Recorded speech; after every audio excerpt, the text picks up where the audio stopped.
is a presentation of Hockey Night in Canada in association with the National Hockey League. Winnipeg, it's where I grew up. It's awesome to be a hockey player in this town. Always enjoy going back there. It was a great hockey town.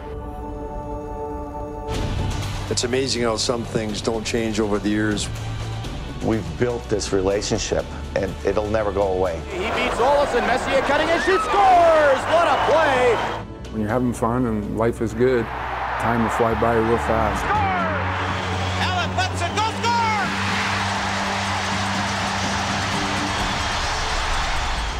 score! Great memories. I'm so happy that I started my career here.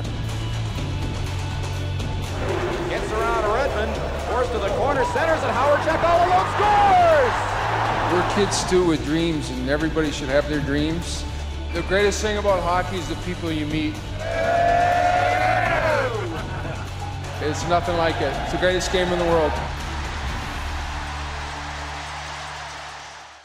Hello, Canada and hockey fans of the United States and Newfoundland.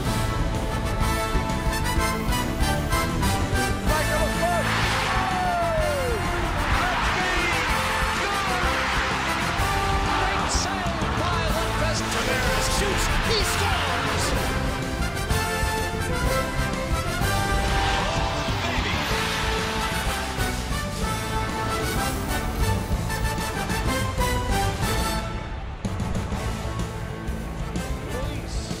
Saturday. It's going to be a really good day in Winnipeg. The whole city suggests happiness. Investors Group Field opened in 2013. The first event here was the One Heart Celebration, which was a multi-denominational church service. But when you think about the game, Don, when you think about the game, our religion, our shared heart round hockey, you can see why there are so many smiles for the Oilers and Jets and the Tim Hortons Heritage Classic Alumni game. The first two concerts they held here, Taylor Swift and Paul McCartney, is kind of like having Wayne Gretzky or Mark Messier and Dale Howard-Chuck on the same stage. Really amazing. All these lines across my face tell a story of who I am. All these stories tell of where I've been. But of course, the stories wouldn't mean anything if it weren't for you. These men were, it's true, made for you. It's a very special day. Obviously, we have 5 NHL games tonight, but you know, on the prairies, you can see forever. 2 prairie towns. Edmonton, you can almost see Edmonton on a sunny day like today. Ben Hatskin saw farther than most. He's the man who brought Bobby Hull here in 1972. Without Bobby, no WHA. Ultimately, no Edmonton Oilers and Wayne Gretzky. What a day. Jay Richardson's the public address announcer. The Oilers and the Jets kickstart our weekend. Enjoy. Ladies and gentlemen, it's time for the 2016 Rogers NHL Heritage Classic Alumni Game.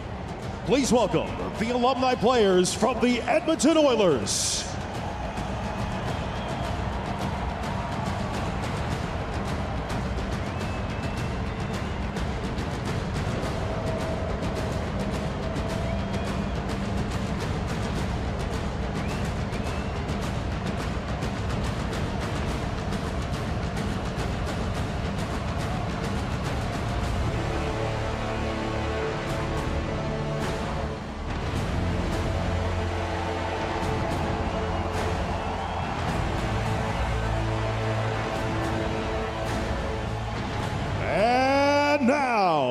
Please welcome the alumni players from your Winnipeg Jets.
And now, ladies and gentlemen, let's meet the Oilers coaching staff.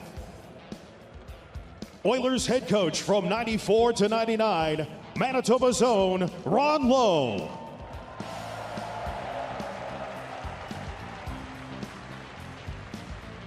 A five-time Stanley Cup winner in Edmonton. He captured the first four as an assistant and was the Oilers head coach for their 1990 victory, John Muckler.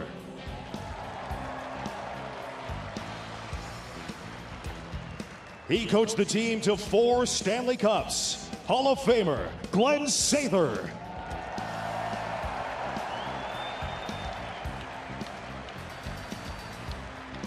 And now the players.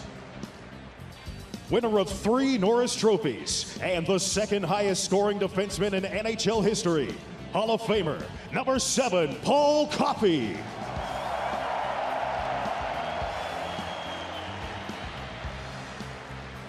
He scored a franchise record 72 game-winning goals for the Oilers. 6-time Stanley Cup winner, Hall of Famer, number 9, Glenn Anderson.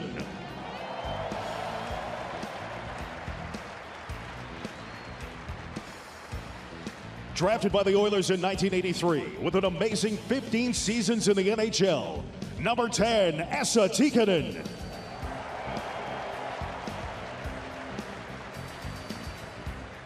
He played in the NHL for 25 years, a 15-time All-Star, 2-time Hart Trophy MVP, a Conn Smythe winner, 2 Lester B. Pearson Awards, and 6 Stanley Cups. Hall of Famer, number 11, Mark Messier.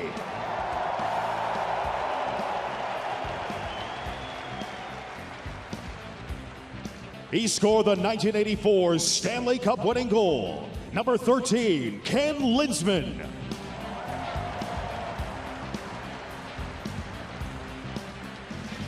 In 1979-80, he sniped 46 goals in his rookie season. Number 14, B.J. McDonald.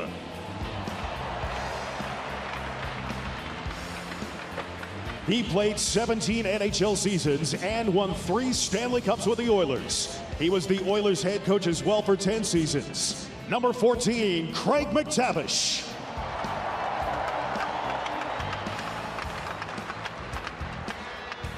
An 18-year NHL veteran. He was the Oilers captain from 95 to 99 and is a 2-time Stanley Cup champion. Number 16, Kelly Buchberger.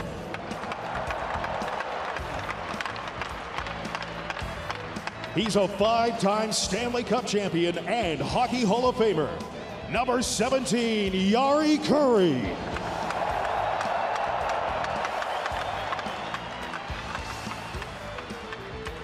A 2-time Stanley Cup champion and one of hockey's most respected broadcasters. Number 18, Craig Simpson.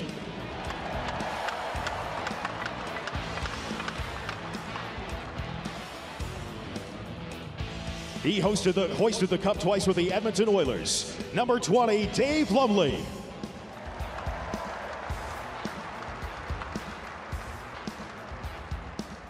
In 10 NHL seasons, he earned 5 Stanley Cups. Number 21, Randy Gregg.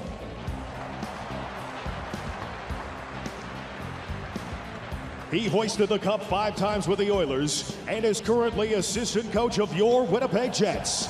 Number 22, Charlie Huddy.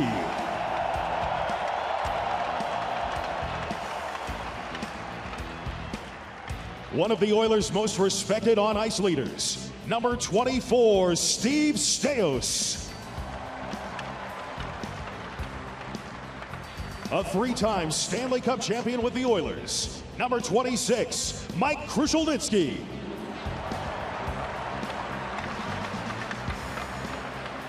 A 2-time Stanley Cup champion with the Oilers. Number 27, Dave Semenko.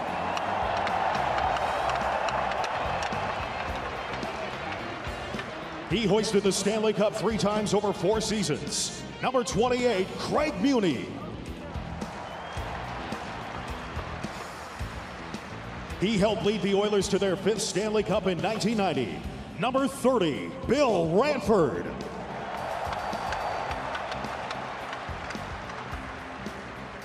He was the first goaltender to have 30 or more wins with 5 different teams, including the Oilers. Number 31, Curtis Joseph.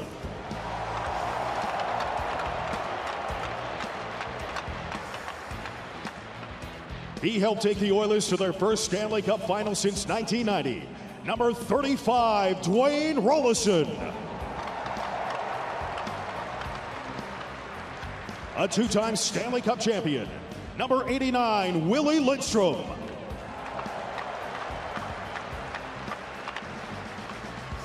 One of the most popular Oilers in his 15 seasons. Captain Canada, number 94, Ryan Smith.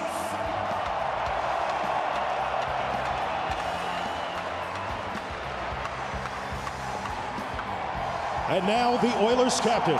He rewrote the NHL record book over a legendary 20-year NHL career. His 2,857 career points are 1,000 more than anyone else. He won 8 consecutive Hart trophies with Edmonton. 4-time Stanley Cup champion, the Great One, number 99, Wayne Gretzky.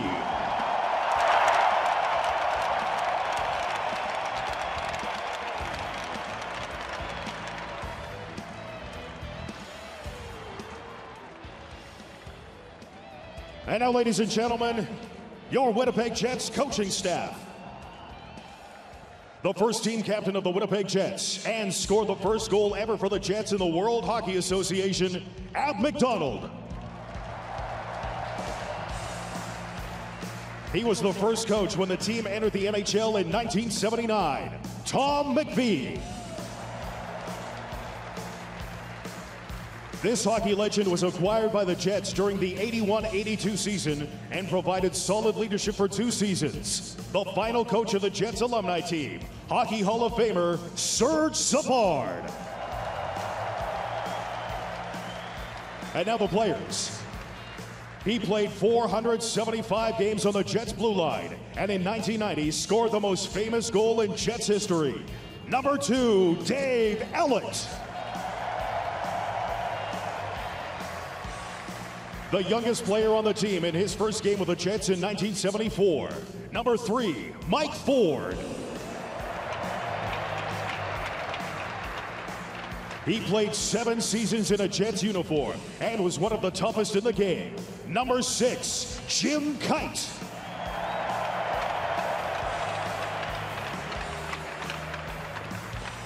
An anchor on the Jets blue line from 81 to 88 and a 2-time Olympian. Number 7, Tim Waters. Team captain in 1980 and the first Winnipeg Jet to play in the NHL All-Star Game. Number 12, Morris Lukowich.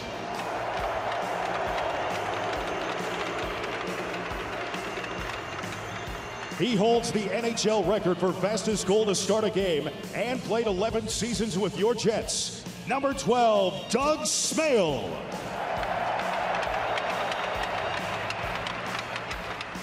He had an NHL record-smashing 76 goals as a rookie with the Jets in 92-93. A 10-time NHL All-Star and Stanley Cup champion. Number 13, the Finnish Flash, Teemu Selanne.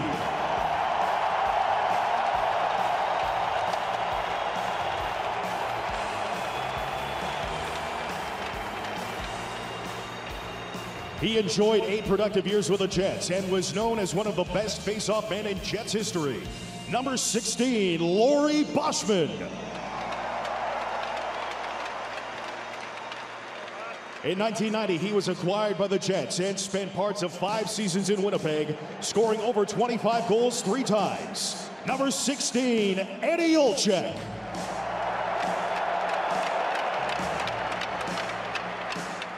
He was a Jets captain and the heart and soul of the team from 92 to 96.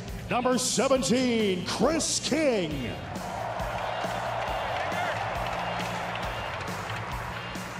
A member of the Jets from 82 to 87 with over 20 goals in 4 of his 4 or 5 seasons. Number 19, Brian Mullen.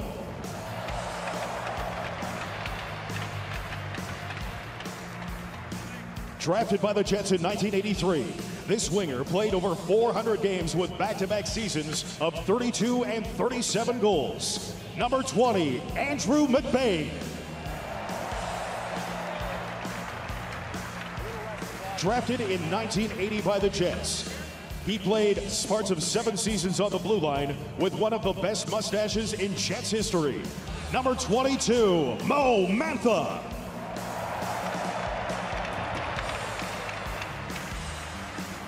This tough defenseman played for the Jets from 85 to 88 and again from 91 to 92.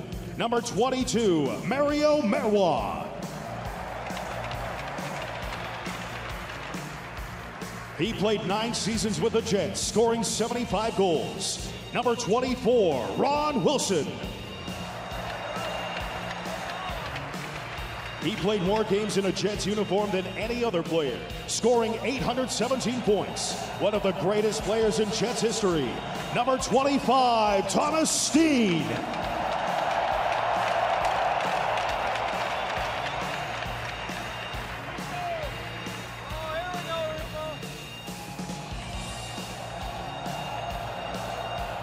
One of the greatest defensemen in Winnipeg Jets history. Number 27, Teppo Numminen.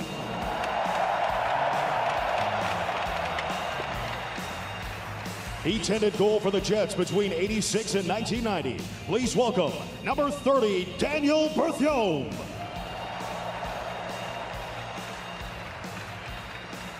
He was a member of the Jets for 5 years with 506 career NHL games. Number 34, Darren Shannon.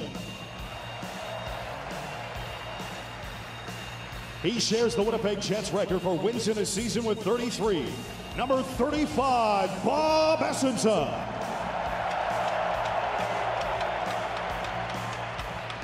He was one of the hardest hitting players from 1990 to 1995. Number 36, Mike Eagles.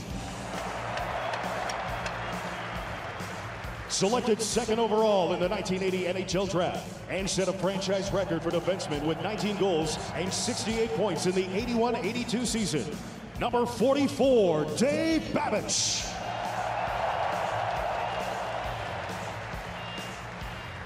And now, your Jets captain. In 1981, he was drafted 1st overall and was the youngest player in NHL history to score over 100 points in a season. 5-time NHL All-Star, Hall of Famer, number 10, Dale Hawerchuk.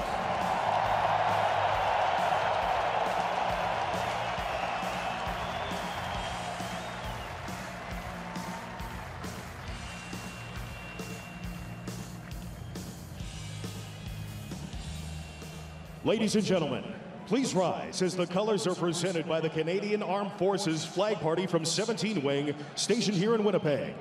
Following the national anthem, there will be a fly past from a vintage Wings Harvard and a CT-156 Harvard II from the Royal Canadian Air Force.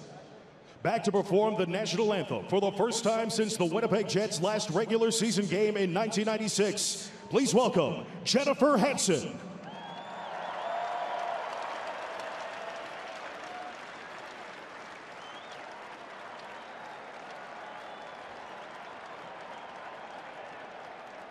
Oh, Canada, our home and native land, true patriot love in all thy sons' command.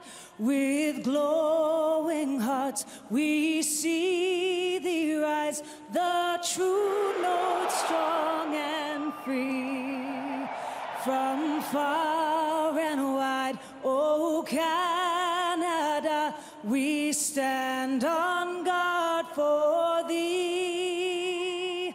God keep our land glorious and free.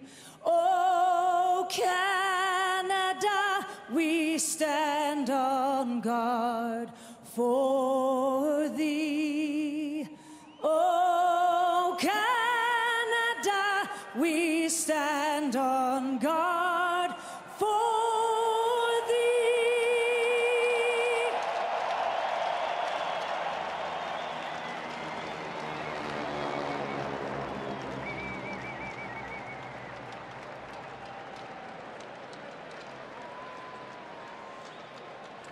On a gorgeous day in the middle of our country, in the heartland of hockey, Winnipeg and Edmonton, two teams geographically always close together in the old Smythe division, historically linked as one of the greatest teams that ever played the game and one of the greatest teams that could never win because of the other one. Hello and good afternoon, everyone. I'm Jim Houston along with Kelly Rudy at ringside with some of our idols, some of the men who you played the game with, Kelly, some of them who we all watched so fondly through the 80s in particular. And there's one of them. Bill Ranford won the Stanley Cup with the Oilers in 1990 when Grant Fuhr was hurt. He is one of three goaltenders who will play in the game today. And the Jets only have two. Goalie Bob gets to play today. Bob Essenza is still working actively as a goalie coach in the National Hockey League, and we'll see if he can practice what he teaches today. You know, good point, Jim, about talking about these Winnipeg Jets and how great a team they were. I recall back in 1987, I was on the Canada Cup team with, of course, many of these guys, but Wayne Gretzky telling me on an off night that they feared the Winnipeg Jets the most. And the reason why is because the Jets played the most like the Oilers. They had a great superstar of their own in Dale Hawerchuk, but there was something unique about these Oilers and just how they figured out to win, and they were so patient and ultimately usually put their foot in your throat, and that was it. Gretzky and company getting set to get started against the Winnipeg Jets. Here's Scott Oak with Eddie Olczyk. Jim, thanks very much. Yes, Eddie, what's the strategy today? Or is there any? Short shifts. Home game for you, huh? Yeah, it is. It's good to be here. Yeah, it's great to be back. It's an honor and a privilege. Thanks to Mark, Mr. Thompson, the Winnipeg Jets organization for treating us and the Oilers with first class, not surprised, and a lot of pressure. Kids are saying you better do something constructive. I don't know what that means, but would you bellow at least once for us when we win the cup? We're bringing it back to Winnipeg. Go ahead. You have to talk to my agent. All right, fair enough. Hey, listen, I know you're pretty upset that that first line has Chris King with Solani and Hawerchuk. I think there's definitely been tampering going on. I'm going to have to talk to the commissioner this week and when I'm in New York, and I can't believe he bought his way to that line. Perfect, seriously, Eddie. One of those things doesn't belong there. That song on Sesame Street, that's Kinger with Solani and Hawerchuk. You'd be a much better fit, I know it. All right, Huey. I think he's missing out on something. The Jets gather here. Beautiful day. It was actually too bright to play this game about an hour ago when the teams were taking a warm-up, but there's been a little cloud cover. The sun has gone down behind one of the roofs on one side of the stadium, as you can see, and it is absolutely perfect for a National Hockey League alumni game. So these teams were in the Smythe division. The old Smythe division of the NHL existed from 1974 through to 92, but through the 80s, it was the Edmonton Oilers, the Winnipeg Jets, the Calgary Flames, and primarily the Vancouver Canucks in the division. The Jets never won the division despite having some terrific seasons. The Oilers won it 7 seasons straight. Calgary Flames won it a couple. And just about every year, the Jets and the Oilers and these players in the game today met in the playoffs at some point. The Oilers won all of their Stanley Cups, and they always had to go through Winnipeg. Hall of Famer Mark Messier snaps a shot on Bob Essenza. So we've got Messier, Anderson, and Wayne Gretzky started in Craig Simpson's spot. That was a 24-second shift for Wayne Gretzky. Not in my life did I ever expect that. We were thinking that the strategy today should be go easy for 7 or 8 minutes, then get off. Oh, I love it. This is not your regular beer league pickup game, though. And what a sensational crowd here today, over 33,000 people. Yesterday, when these two teams, these alumni, had a loose light skate at the MTS Center, there were over 6,000 fans showed up to watch them. What a beautiful stadium for the city of Winnipeg as well. This guy could still play. Ryan Smith has only been retired for a couple of years, and he's out with Willie Lindstrom. He's been playing senior hockey, keep in mind, too. Yeah. So he has an unfair advantage. Willie Lindstrom just changed. He actually played for both of these teams, started with the Winnipeg Jets in the WHA. So there's Andrew McBain. Doug Smale of the Jets. He flew through those games in the 80s and still can fly.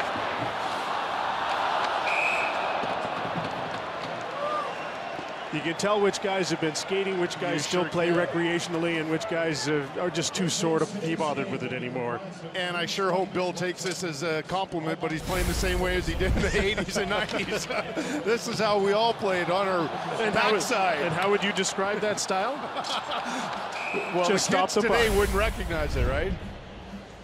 I'm sure that sometime today we will see two-pad stacking around the world. Sure.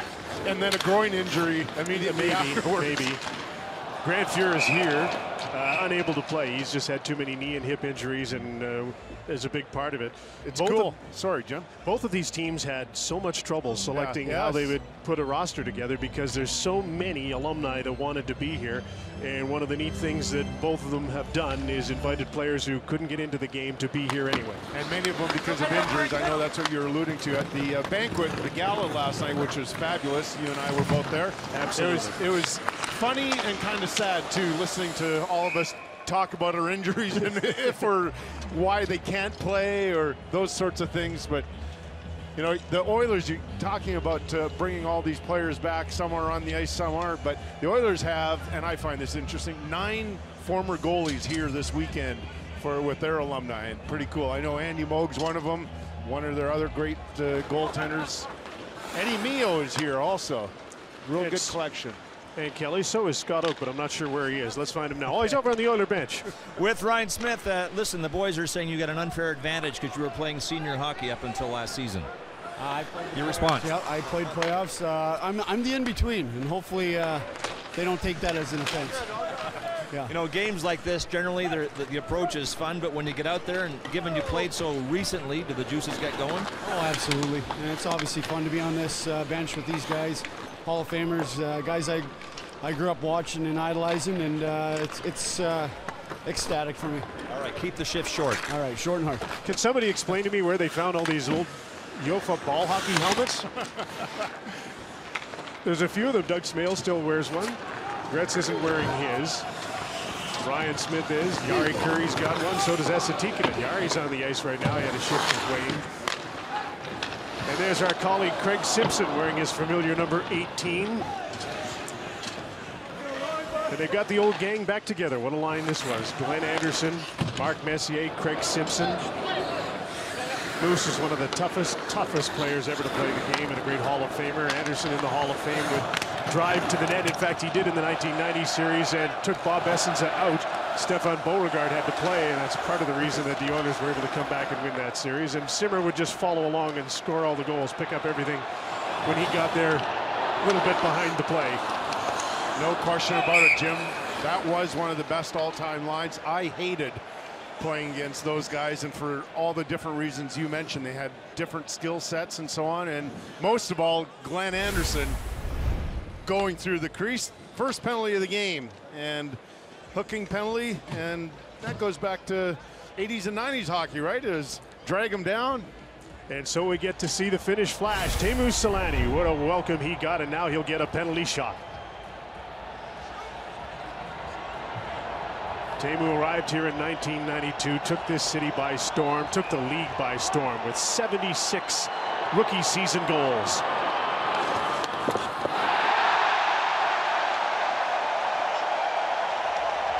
Great shooter, but a deep for old time's sake.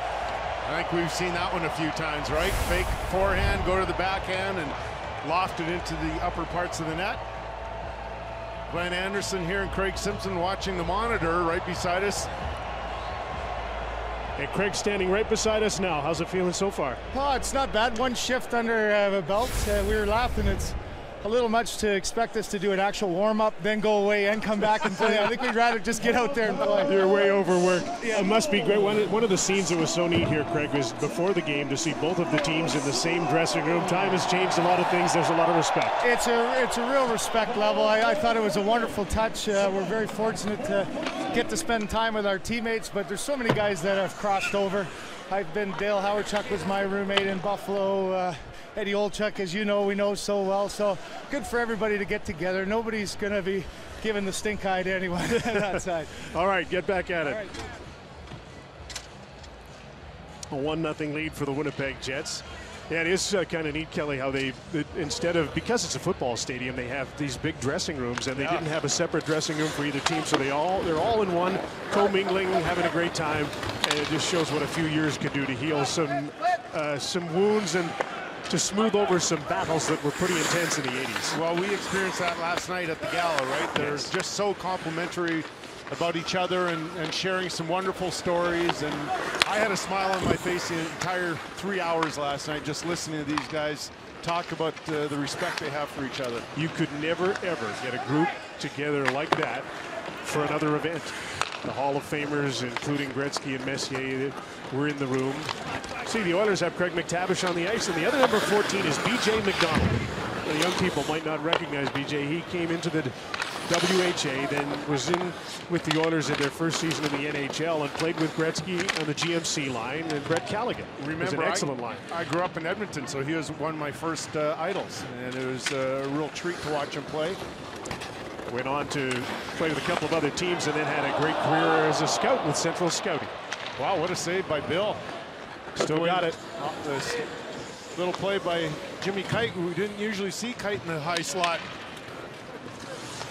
There's a few things that you don't normally see when you watch these games. Gretz is on the ice again. Wayne Gretzky's out with Jari Kurri. I don't see much back pressure from this line. I like Bill Ranford to save too. The skate save, kick save, and a beauty. Steve Staios. He's a coach now, and he looks like he's in pretty good shape to play. There's Jari Kurri. Wonder how many of his goals were one-timers set up by 99. That was a wonderful thing to watch. And I'm glad you didn't ask the other obvious question. How many of those did I let in? No, I'm not going there today. There's Laurie Boschman with the centering pass to Brian Mullen. Mullen played a lot of years with Dale Howardchuk. And Paul McLean, who's still coaching, so he couldn't be here today to play with that line. Jari Kurri had his first good scoring chance, and very familiar. You talked about his one-timer, but he had an opportunity just now on Bob Vicenza, and the exact same shot he liked. High short side, fake that he was going far side and try and slip it by the goaltender's glove side. If he had the puck, and then if he didn't, he'd be set up over on the left side, and Gretzky would send him a perfect one-timer. And I didn't know this until I played with Jari in Los Angeles. I knew about the Selke trophies and so on, but I didn't recognize until I really played with him for a while how truly great he was on the defensive side of the puck. We've got another penalty call here. This time it'll be against the Jets, so we'll see an Oiler penalty shot to try and tie this up. I love how the officials have their names on their jerseys as well. Penalty shot awarded. That's Mick Magoo. Yep. Andy Van Helleman's working with him. Andy Kristanovich and Wayne Forsey are the linesmen for this game today. That's another hooking call, and I expect because of the age of some of these guys, we might see a number of those. Just tagging along. Yes. Craig Simpson has deferred to Mark Messier on this one for the breakaway penalty shot. Has he got it or not? Nope. No. Interesting how some of these guys, we saw it with Slane and now Mark, they go back to their go-to move when they were stars in this league. Messier loved that. Sneak it through the 5-hole. There again, that fabulous goaltending style that's just gone out of style. We don't see it much anymore. You're watching the Alumni Classic at the Tim Hortons Heritage Classic from Winnipeg. The 80s were built around Dale Howardchuk and Wayne Gretzky, and Howardchuk explained at last night's gala dinner how the Jets would go to great lengths in practice to try to figure out how to stop the great one. We're going to do a drill behind the net because Wayne was so good behind the net. So we had Ronnie Wilson dressed up because he wore the Jofa helmet like Wayne, and he says, "You're going to be Wayne behind the net." And we put 99 on Ronnie Wilson, and Ronnie's here, and I love Ronnie. Ronnie was the glue of our team, but I can tell you one thing. We stopped Ronnie all morning, but we couldn't stop Wayne that night. Well, there's a bit of a difference between Ron Wilson and Wayne Gretzky, and Ron Wilson would be the first to admit it, but Huey and Kelly the great one prospered against the Jets. Did he ever? Well, a lot of these Edmonton Oilers did. Maybe that's why they were all so quick to accept the invitation. But I think that was Tom Watt that strategized that. He came up with that idea, and I'm sure that they tried other things too to stop the Oilers. They played 6 playoff series through the 80s, and the Oilers won every one of them. In fact, the Jets only won 4 games, and they had teams that were excellent. Their 85 team had 6 30-goal scorers on them. And still, they beat Calgary in the first round, but couldn't get by Edmonton in the second round. 90, they just about got them. A 7-game series. Hey, that's Simmer dangling in there. Whose stick did he borrow? His hands. Hey, I loved watching Wayne's reaction last night when Howard Chuck was telling that story, right? He kind of buried his head in his hands and embarrassed. The vice president, Chris King. I like it. Now works with the National Hockey League. He spent a few years here. He was the captain. He and Ty Domi came over from the New York Rangers, and Eddie Olczyk went the other way, and King was here right till the end in '96 when the Jets left for the desert. Almost a little unfair, right? When you look at Chris, he's still ripped. He's not like some of us other guys that let ourselves go. He's still fit. And that's why he gets to play on this line with Howard Chuck and Solani. Of which doesn't make Ed Olczyk very happy. And in the early 80s with Dale at center, that would have been McLean and Brian Mullen most likely on the wings. Willie Lindstrom on the ice is the elder statesman in this game. He's out with Ryan Smith and Kenny Linsman. Kenny won 1 Stanley Cup with the Oilers. Didn't say they always had this knack, Kelly, from keeping hungry players in the lineup. He'd make some minor adjustments in the bottom half of his lineup, and of course he had such a wonderful core group of players that he'd always bring in somebody who was hungry for a Stanley Cup. And you know exactly what kind of player Ken Linsman was. When you have a nickname like the Rat, you know what you're going to get.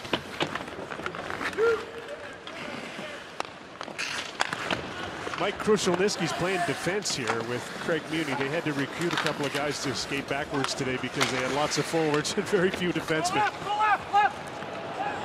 I mean, that's still beautiful to watch, right? Solani and that skating stride. And a Solani to Howard Chuck goal.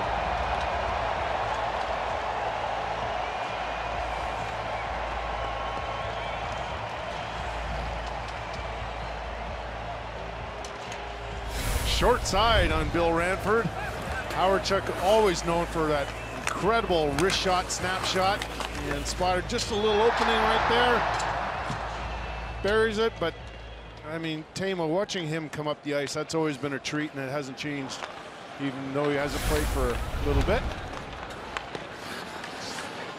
Scott with the goal scorer. Yes, with Chris King, 2-0 goal for the Jets. Chris, let me ask you this. If you were in the war room reviewing that, would you take it back? I thought the guy held his foot on the line. I'm not sure it was in the air or not, but I'm pretty sure I would have called it onside. I just want to say that Eddie Olczyk was chirping you before the game. He said you'd be a liability in that line, and you haven't been at all. I think I've been the power behind the success so far. We got 3. I got 2.5.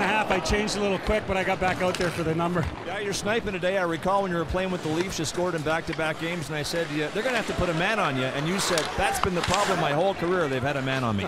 Well, I don't think they have anybody here that they can put on me today. They're still probably going to have to figure that out in the first intermission. I'm just dying right now. Thanks, though, Scott. Thanks for the rest. I think you could put Esa Tikkanen on him. There's Esa. If Kenny Linsman was the Rat, Esa wasn't far from it. Yeah, you're right. And chirping all the while in a language that nobody seemed to understand. I was going to say, Tikkanese, they called it in the 80s. I just ran into Esa in Toronto, downtown Toronto, World Cup of hockey. He came in from Finland to watch his country play, and in fact, I walked over from the hotel over to the arena with him, and most of the time, Jim, I have to admit, I still didn't understand what he was saying. How proud were those guys in this town the last few days, all the Finns talking about Patrick Laine and the young Finns who have come over to the National Hockey League. It's a new generation. They had a few real good ones in this battle between Edmonton and Winnipeg in the 80s, including Esa Tikkanen and Jari Kurri. Well, there's great defenseman Teppo Numminen is on the ice right now, number 27 for the Jets. Well, there's a familiar sight. Wayne at the far blue line, waiting for the puck. Feed me, I'm hot. Okay, that was ridiculous. What a beautiful pass by Wayne again. Wayne has been such an ambassador for the game the last few days with his book tour going on and the things that he's doing for this Heritage Classic and for the National Hockey League that he's lost his voice. And Curry take a shift with Dave Semenko, who was the initial sheriff. Wow, Mark Messier back checking. Oh, and getting booed because of it. Or is that Moose? Oh, it might be Moose. I think they're booing him.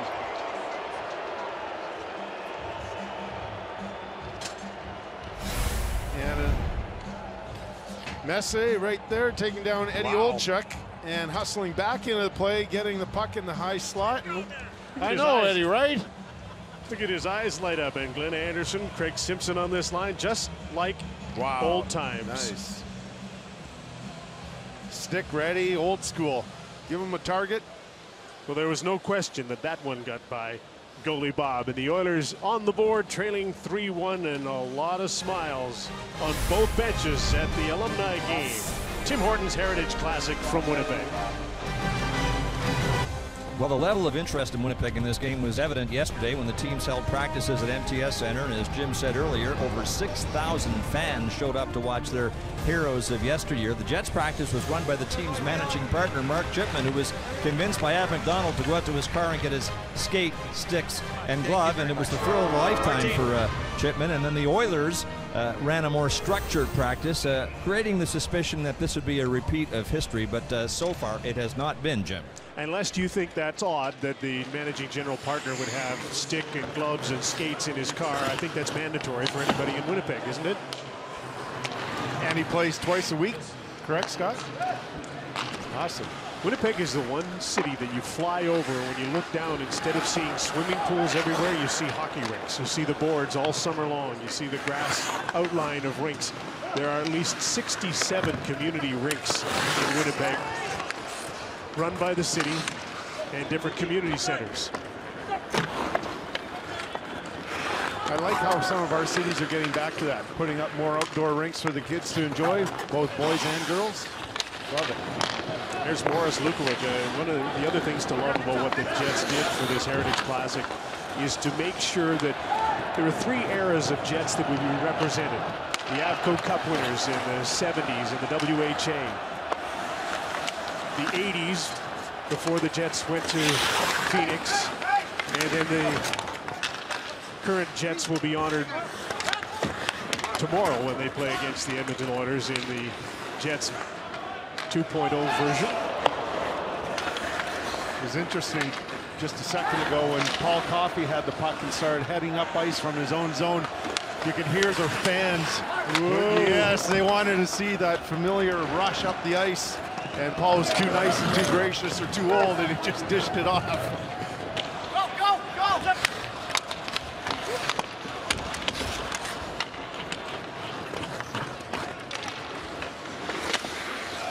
That's a tip by Kelly Bookberger from Ryan Smith, the one at the top of the net.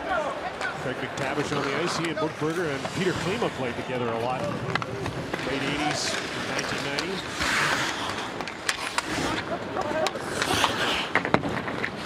Mike Ford is number 3. He represents the WHA. He played in the mid-70s for the Winnipeg Jets, who went to the Avco Cup Championship 5 times, won it 3 times, including the last year of the WHA in a win over the Edmonton Oilers. Gretzky played in that series. Thomas Steen, what a great Jet he was for his career, and he lived in Winnipeg as a player, still lives here now.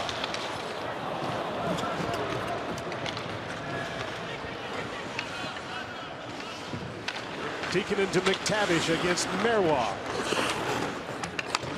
Andrew McBain, who was a great high draft pick of the Winnipeg Jets, and his career didn't really take off till he started to play with Dale Howardchuk. That happened to a lot of guys. Surprise.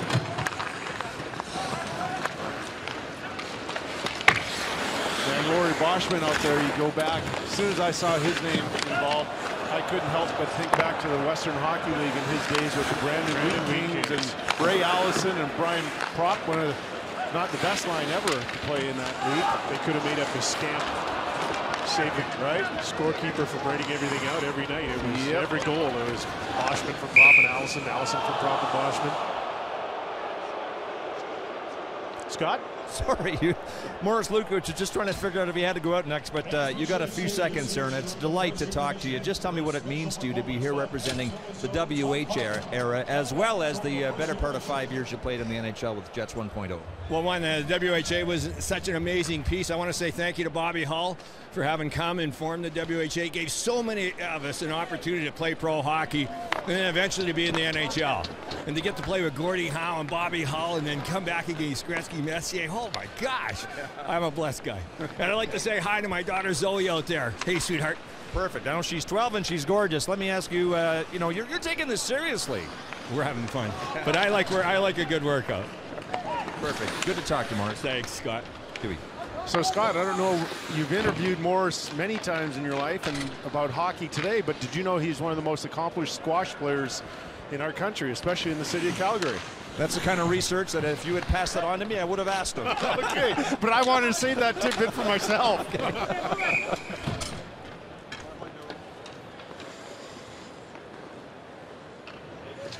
Dave Semenko taking the game very seriously. Just after the anthems, what did he came over and said to us, what?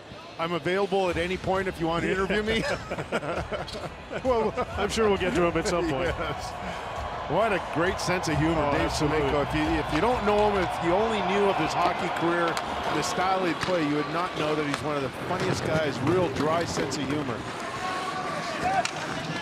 You'd be terrified of him otherwise if you didn't know. Right. Mike Eagles, where's number 36 for the Jets? Ronnie Wilson's out there too. Ronnie he was always a great skater, played for a long time as one of the best skaters in the league. Lukovic and Eagles together, and there's a snipe from Mike Eagles. What a feed from Morris. So I have to tell Mike Eagles in warm-up a story. I have to share and remind him a story when he, of course, was with the Jets and I was playing with LA. We had a game at home, and there's quite a rivalry we had as well with Winnipeg and quite a bit of hatred. Mike didn't like the way I'd slash sometimes in my crease, so there's a whistle, and my legs were apart just a little bit, and he pitchforked me in a very sensitive area, the worst I've ever been in my life. I had to ask him if he remembered it, and of course he didn't, and had a nice little smile. I don't know why. Billy Ranford's been busy here. And the first period of this Alumni game comes to an end with the home side up 4-1, but if memory serves me correct, it was never a big deal with the Oilers to be down by 3 after 1 or after 2, wherever they went in the 80s. How cool is that? Howard Chuck's over talking to the boys on the Oilers now, having a good laugh. Looks like Wayne's sure having a good time. No, I wouldn't. You think about the times that these players had together, especially through the 80s when the Oilers won 5 Stanley Cups, one after Wayne went to Los Angeles. And Scott's trying to make his way through here at the bench to Dale. Yeah, a bit crowded here, but I'm with the Jets captain, Dale Hawerchuk. Your take on the first 20 minutes of that fast-paced game? Well, it's a lot of fun, I'll tell you that. You know, we played these guys many times, and it's been a long time, but I think everybody's having fun doing it again. It was really interesting yesterday when you were talking to Jim and I about your favorite line mates, and Paul McLean was one for a long time for you in Winnipeg, and you said that Paul McLean used to say, because he was so slow, got his skate sharpened, what, twice a year, he said, I'll get the puck, I'll give it to you, then I'll go wait in front of the other net. And so he texted me this morning and he said, well, at least Dale could follow orders, and it shows that he listened to someone. What do you say in response to that? I'm not sure what he's talking about there. Yeah, we had a chemistry, and of course Brian Mullen, he had a knack for getting on pucks and turning pucks over, and Paul had a great knack for getting open in front of the net, and very strong. And back in that time, boy, you could cross-check guys in front of the net, and Paul, he could take a beating and still put pucks in the net. 3-time 40-goal scorer, thanks in large part to you. Thanks, Dale. Thanks, guys. Jim. What an afternoon. It's a celebration of hockey in Winnipeg. There's Tom Cochran. He's coming up in our first intermission, and later on, Paul Maurice will join Ron and company on the panel. 1,000 kilometers north of Winnipeg, Tom Cochran. and the pride of Lynn Lake, Manitoba. Let's give a big Winnipeg welcome to Tom Cochrane.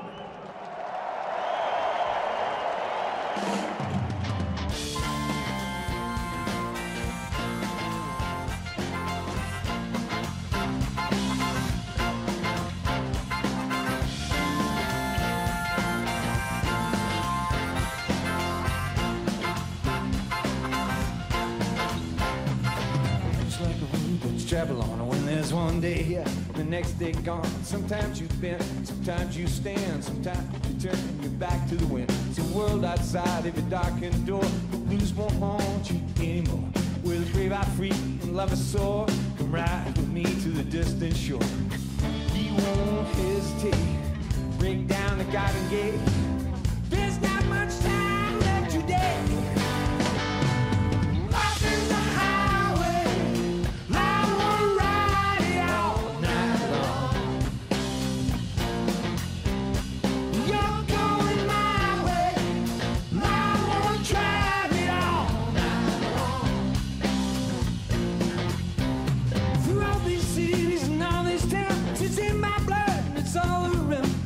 You now, look and loved you there. This is the road and these are the hints. Mozambique to Memphis now. Chicago past to Winnipeg's lays. Knock me down and back up again. You're in my blood, I'm not a lonely man. There's no road I can hold, a road so rough, this I know. I'll be there when the light comes in. Just tell them we're survivors. Life is a highway. I wanna ride it all night long. Yeah, yeah, yeah, yeah. You're going my way. I wanna drive it all night long. Give it, come on. Life is a highway. I wanna ride it all night long. Yeah, yeah, yeah, yeah. You're going my way. I wanna drive it all night long. There was a distance between you and I, you and I. A misunderstanding once, but now we look it in the eye. Let me feel the heart for you.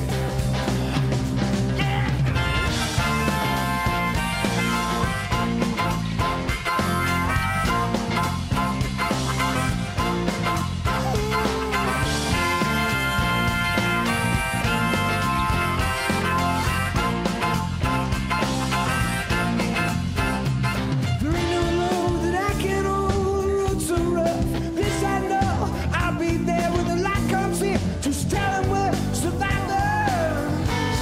Yeah. Life is a highway. I will ride it all night long. Yeah, yeah, yeah, yeah. You're going my way. I will drive it all night long. Give it, come on. Life is a highway. I will drive it all night long. Yeah, yeah, yeah, yeah. You're going my way.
Always a great friend of the NHL, Tom Cochrane, Lynn Lake, Manitoba. Long road from Lynn Lake. You could tell this was special to your players, to your organization, as we approach their game tomorrow, which I'm sure you'll be leading 4-1 after the first period too.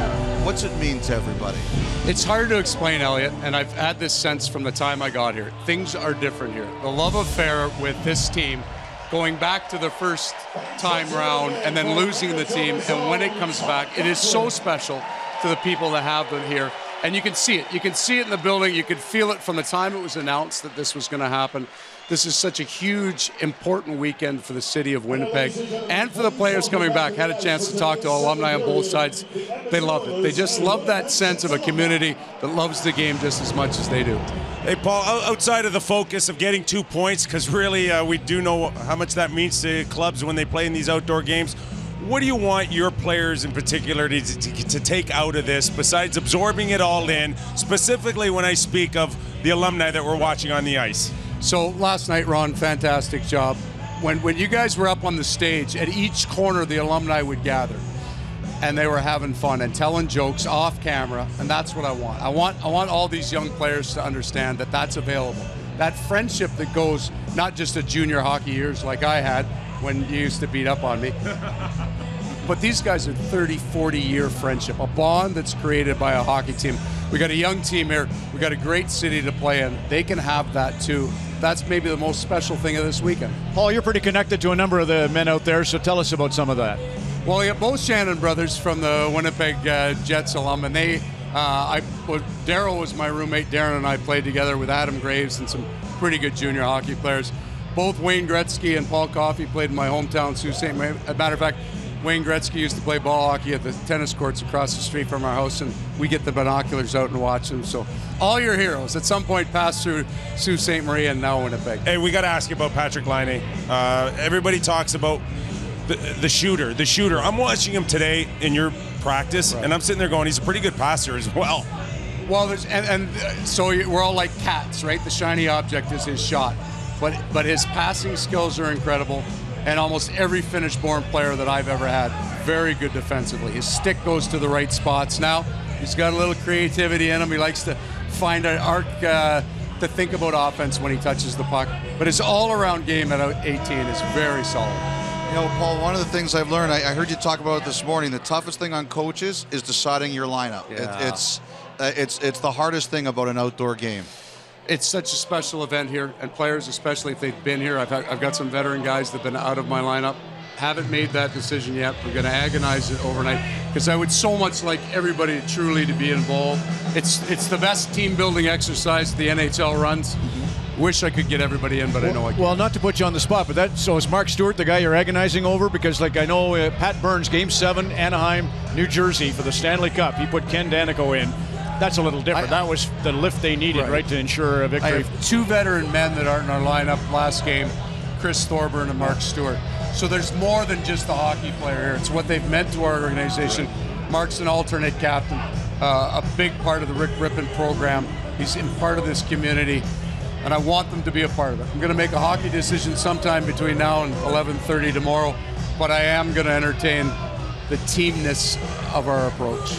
Well, I remember that hug that Mitch had with Don Cherry, and honestly, Paul, it's hard to believe you're moving into your 3rd decade coaching in the National Hockey League. You're part of now alumni history, and these are the men you looked up to. It's great to have you here. Thank you. Thank you very much. Paul Maurice, Mark Chipman, the owner of the Jets in our 2nd intermission, and it's a real deal, Jim and Kelly, for Mark Chipman and David Thompson and a guy like Craig Heisinger. You know Craig? Amazing day. Yeah, they all have permagrin on today. It's just working out wonderfully, and this is the first of, well, it's been all week that it's been going here, but these are the first of 2 days out on the ice here, and the alumni game continues. And there's Daniel Berthiaume, who's in goal now for the Winnipeg Jets. In today's game, people would ask, where's the other half of your goaltender? remember Pokey and the Bandit? Oh, absolutely. That was a penalty, so Ticknen gets a chance here. Howard Chuck, of course, with the penalty. Well, welcome to the game, Daniel. You know, I played with Dan in Los Angeles for about 1.5 years. Two cracks at it. I don't think they're going to let that second one count. And he was one of my favorite partners. I had a lot of really good ones, starting, of course, with Billy Smith. But Dan was a really good goaltender. In fact, one year with us, I think he had 22 wins. That tells you how strong a season he had.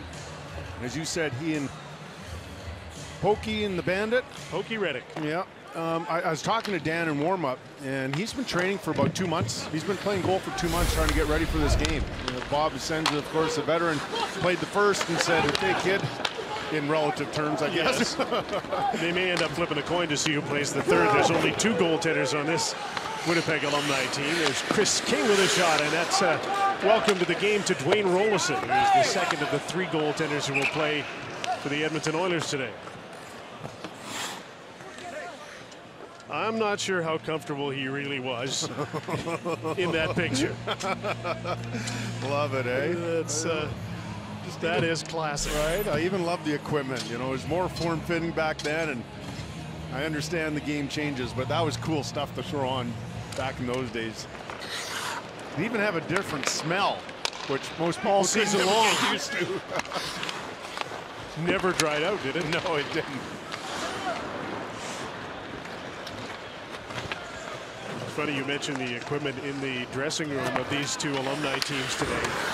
Nobody wanted to put on new equipment, and a lot of them have to because they don't have any equipment. But Dave Lumley, for example, took the caps off of 2 old shoulder pads and tied them together with a shoelace, a skate lace, so he could wear them today to play defense. The question I have to ask is why is he wearing shoulder pads? Well, that was my question exactly, because he wants to look a little bigger to play defense. Okay. A lot of guys love their old equipment, and there's some ancient stuff that showed up in the dressing room today. Well, it was interesting. Again, I played with Coffey in LA also, and much to my surprise, you know, one of the greatest skaters to ever play. I didn't recognize it because I never really paid attention. He never wore the top line skates. He just wore the ones that felt most comfortable to him. So, you know, there are other skates models that were superior, supposedly.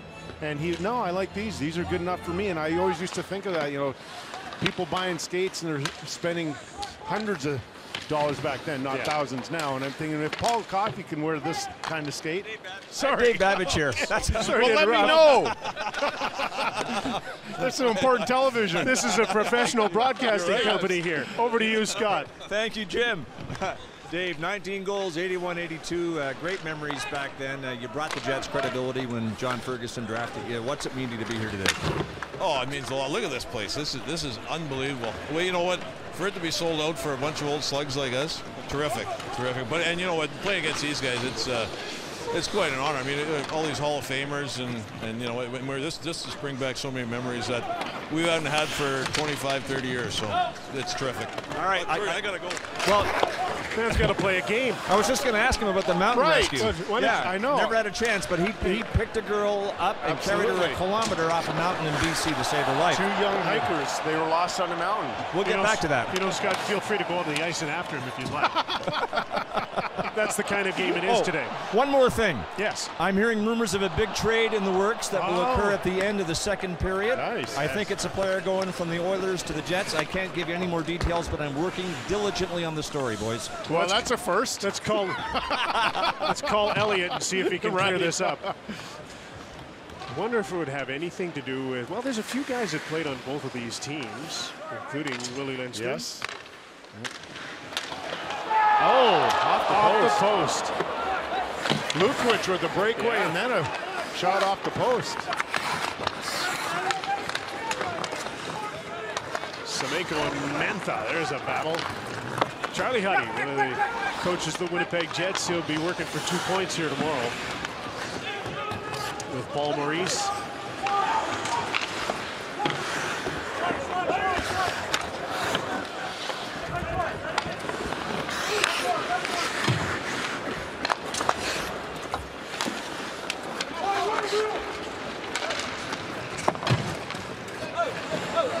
Original line mates, Wayne Gretzky, B.J. McDonald. Wayne's first game in Winnipeg was as a member of the Indianapolis Racers. He played here as a racer, he played here as an Oiler in the WHA and the NHL. He played here as a Los Angeles King. And his last game here was in February of 1996, a 4-3 Winnipeg win over the LA Kings. And the next day, he was traded to St. Louis. I remember it well. I was a part of that squad, and that was a very sad day. And he and Dale Hawerchuk actually became teammates for half a dozen games in St. Louis. And then with Wayne there, Dale got traded to Philadelphia.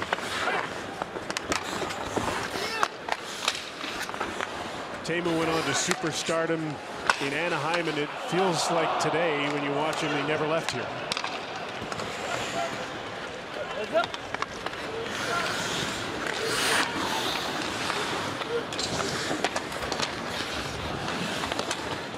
I mean, they all lost some skill, but you can't ever take away from their hockey sense, right?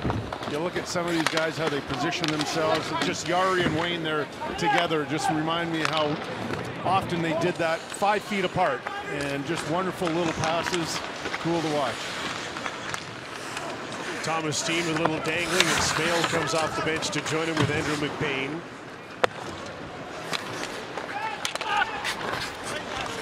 Little thievery, Messier from Miroir. There's Messier, Anderson, and Simpson again. that's what Simmer did a lot of that. Another penalty. Look at Dan Berthume going after Simmer. Berthume, by the way, is a fishing captain now. It's called Captain Bert's. He just got knocked into the drink by Craig Simpson. His job was to go to the net. He had to retire at a very early age because of a bad back for the beating that he took in front of the net. Tragic, right? I mean, he was one of the best scorers in the game at the time, and I felt for him. Career came to an end at 28. Wow.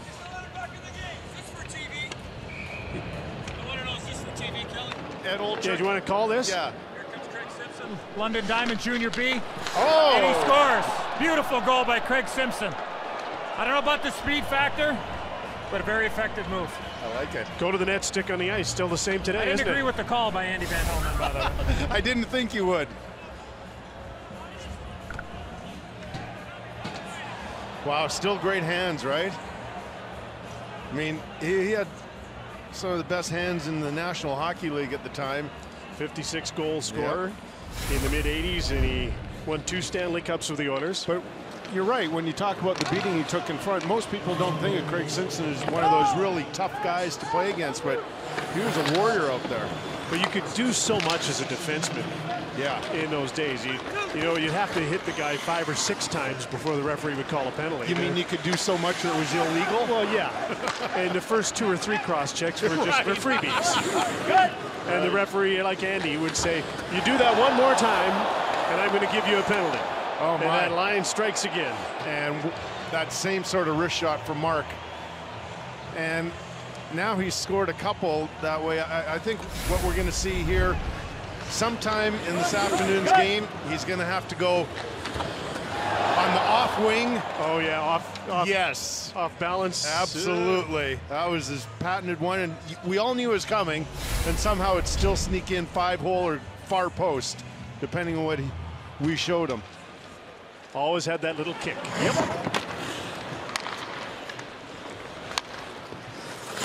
So here we go again, another Oiler comeback. Game's at 4-3 now.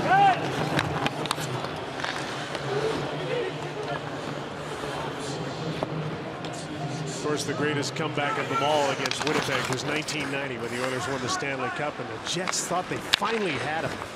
Finally had him. They got up 3-1 in the series when Dave Ellis scored a double overtime goal, and they got up 3-1 in game number 5, only to have the Oilers come back and win 4-3.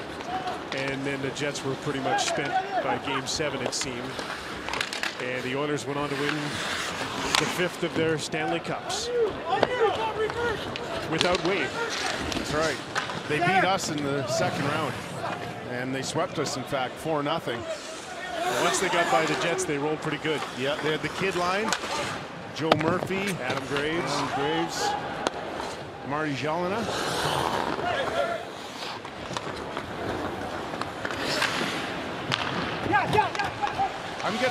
I'm getting more body checks here than in my entire career, standing right by the Jets defense and going off, or on and off the ice of this. Behind, hard.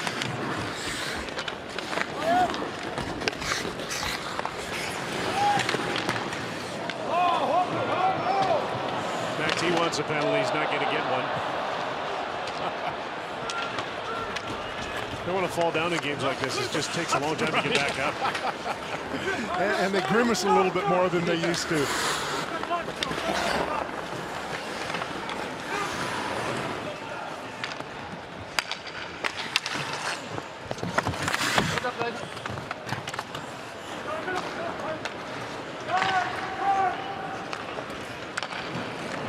It's back on.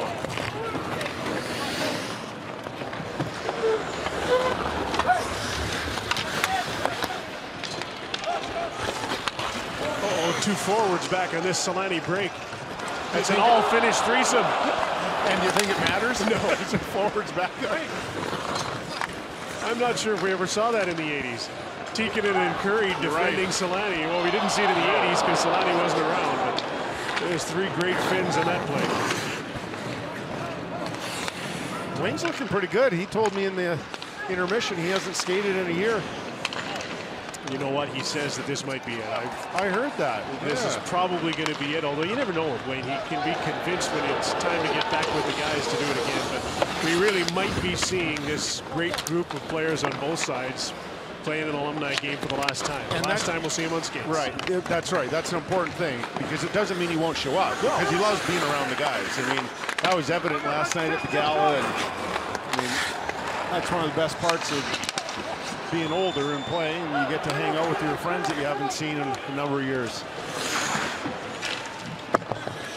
And they all seem to pick up where they left off. Same stories. Yeah. Same laughter. Some of them good. Same teasing. Randy Gillen, one of my teammates in Los Angeles, another former Jet. We were sharing a story last night, and I'll tell it after. Okay, we'll share that when we come back. Mark Messier and the Edmonton Oilers are within a goal of the Jets. If that really matters to you, everybody's having a blast at the Tim Hortons Heritage Classic Alumni Afternoon. It's a busy day after our alumni game. It'll be the Toronto Maple Leafs against the Chicago Blackhawks on Hockey Night tonight. And the Vancouver Canucks at 4-0 head out to Los Angeles and Anaheim over the next 2 days, and we'll show you their game against the Kings tonight on Hockey Night in Canada. Scott Oak. All right, Jim. Mark Messier was pointing out his connection to Winnipeg that precedes the Smythe Division battles. When he was 17, he signed with the Indianapolis Racers. They folded after 5 games. He went home and then signed up with the Cincinnati Stingers. But Messier's first game as a pro was here in Winnipeg with Indianapolis. Said he had a breakaway. He didn't score and managed 1 goal the rest of the season with both Indianapolis and Cincinnati. It was not a sign of things to come against the Jets, whom he hurt on an annual basis, or in the NHL, where he finished with 694 goals. And if I'm counting correctly, he's got a couple today. You know, Yes, I believe he does. He was a phenom in around the Edmonton area when I was growing up, and I first heard about Mark when he was about, well, he was the same age, so it was about 13 or 14. And then when he was 15, he made the Spruce Grove Mets in the Alberta Junior Hockey League. I went and watched him. He was playing at Jasper Place Arena, and I was blown away by this kid. And you could tell he was destined for stardom. There's no question. He was, like I said, we're the same age, and he was miles ahead of any of us. Isn't that interesting how their stories for Wayne and Mark both go through Winnipeg so much? I think Wayne's 4th professional game was here, something like that. And he signed up with the same team, the Indianapolis Racers, on a personal services contract, and that's why he was allowed to stay in Edmonton when the Oilers left the WHA and were one of the 4 teams to come into the NHL. Because at that time, the NHL had a reclamation draft, and they really made the WHA pay for their indiscretion of forming another league. Yes. The Jets, when they came into the WHA, lost 3 of their top 6 scorers, or came into the NHL. And their first real stars playing here today, Morris Lukowicz, NHL. Then they drafted Dave Babich, and they drafted Dale Howard-Chuck.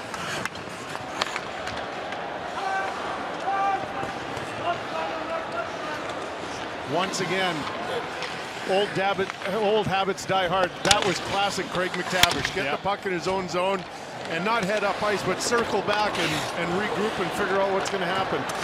And for young people who are watching today and wondering why he's not wearing a helmet, well, he never did. Yeah, I like it, yeah. He was the last National Hockey League player who played without a helmet on.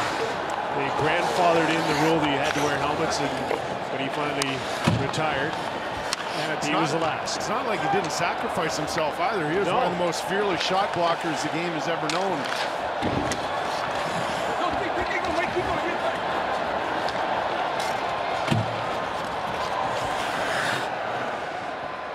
There's a big rush from Mike Eagles.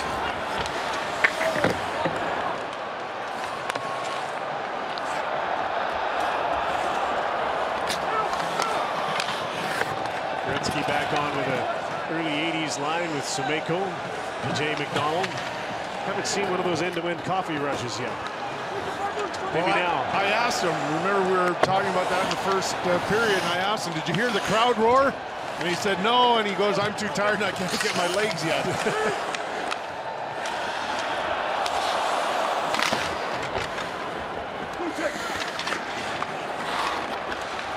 Blind backhand pass from King to Hawerchuk. That was nifty.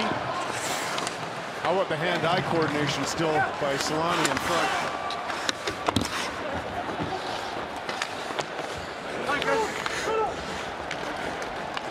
Oops.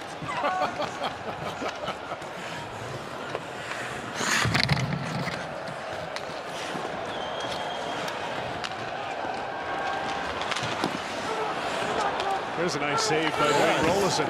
Yes. On Thomas Steen, fortunate enough to play his entire career with one team here in Winnipeg. Man, he was a good hockey player. Pretty underrated player, don't you think? Oh, yeah. That's often the way the Swedes are. And his son is a very good player, Alex Steen of St. Louis Blues. Well, in my hockey career, I've never met a bad Swede. They're all amazing people. I always thought that they made wonderful defensemen, too, because they have no panic in their game. Yeah. I'm not sure if they get excited about their paychecks. Well, let's not get crazy here.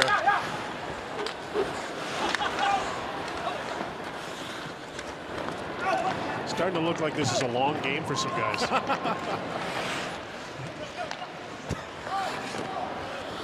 And a couple of broadcasters, too.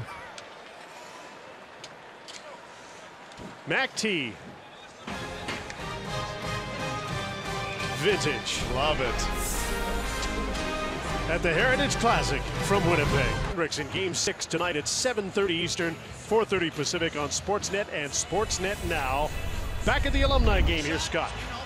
Jim, thank you. The greatest goal in the history of Jets 1.0 scored by Dave Ellett, April of 1990, double OT to put the Jets up 3-1 in their series against the Oilers, and unfortunately they won the next three to win the series. But Dave, remains an outstanding goal. How many times have you been asked about it this weekend? That's actually the first time I've seen it, watching it there this weekend, but yeah, it's obviously been a big part of Manitoba hockey history. I run into people all over the world that have come up to me and said they were actually at that hockey game. So it's, you know, it's sad. Only 18,000, but at least 50 claim to have been there. Yeah, I didn't realize the old rink had 30,000 seats. And then to the Toronto Maple Leafs, where you say Kelly Rudy Oju for the damage he did in that 1993 semifinal. He's going to take it. You know, we lost to LA in 7. Obviously, Wayne turned the series around there the last 3 hockey games, but Kelly was outstanding the whole series. But Kelly, Dave made you nervous. He sure did, because he scored on me with less than a minute to go to make it. We had a 5-3 lead. You ripped one over my glove to make it 5-4, and then I was afraid that Doug Gilmour is going to do the same thing that he did against St. Louis, because as you'll remember, he positioned himself behind the net, and I thought, oh my, we're in trouble. I think he had a chance of that too, because the puck was down low. That's right. If I recall, with about 10-15 seconds left. So that was a great series. It was. Really good hockey. Absolutely. And so was the one in 1990. All right, Dave, thanks for your time. Appreciate it. Good to see you here. This is great. Having a great time. Perfect. Thanks, Dave.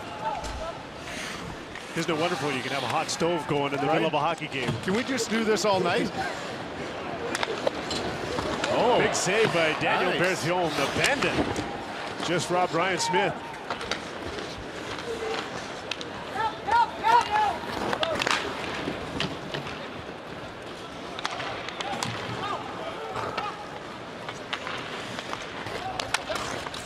Coming up on the end of the second period, a couple of minutes to go in it. Accidental goal light on, but it was a premonition. Mac T. And the Oilers have tied this up. Would this sneak through the 5-hole? Going from Berthium's left to his right, and I think he tried to sneak it in the 5-hole. Might have banged in the rebound. I wasn't really paying attention, I have to admit. What kind of color commentator right, are you? Exactly. All right, or did Brian Smith knock in the rebound? Still give us a better view. No, that's all Mac T. all Mac T's goal. Yeah. Coach's challenge? I had to challenge that for interference. But I'm not sure that the coaches are watching the game. There's autograph sessions. There's all sorts of people around. Yes, they are. They're having a blast.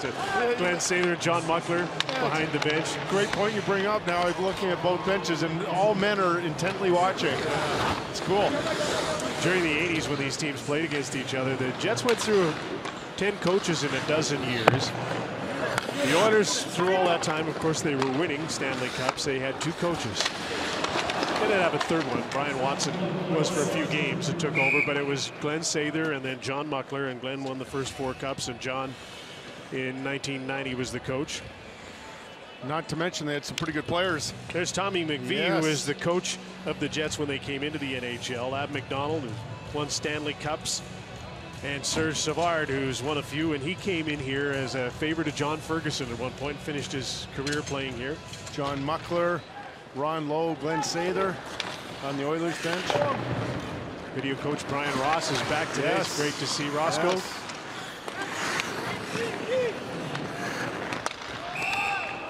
An offside. Offside. Wayne Forsey called that. I don't know why.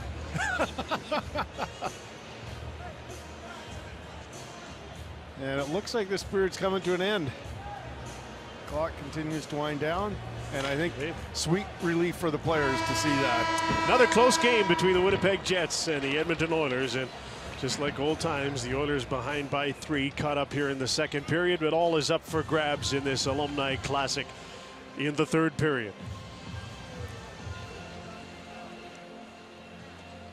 I was going to send it down to Scott, but he's standing right beside me with Mark Messier. Yeah, about 3 inches away, Jim. Thanks a lot, Mark. They had you 4-1. Thanks to a couple of IU, the complexion of this game has changed. Is this starting to feel like one of those Smythe Division comebacks that you had? Many of them against the Jets. Should be a good third period. At least got it to a tie now and got it competitive again. So we got rolling a bit towards the end there, and here we are, 4-4. Does it feel competitive to you? No question about it. I don't know if it looks competitive, but I know everybody on this bench is giving it everything I have. You know, you guys, the last time this collection of talent was together, the Hall of Famers and the Oilers in the Dynasty years was probably in '03 in the first Heritage Classic. Do you think we're seeing this group on skates together for the last time today? Well, there's been talk about that. You know, we've been really fortunate the last couple of years with all the things going on in Edmonton, a new building, the last game at Northlands Coliseum. We've been able to get together. First time really since the first original Heritage Classic. There's been talk about this the last time. I don't know, we're all getting a little older, but I hate to use the word never because I like to keep the options open. Thanks, Mark. Thank you. Jim. Good, don't use that word, never.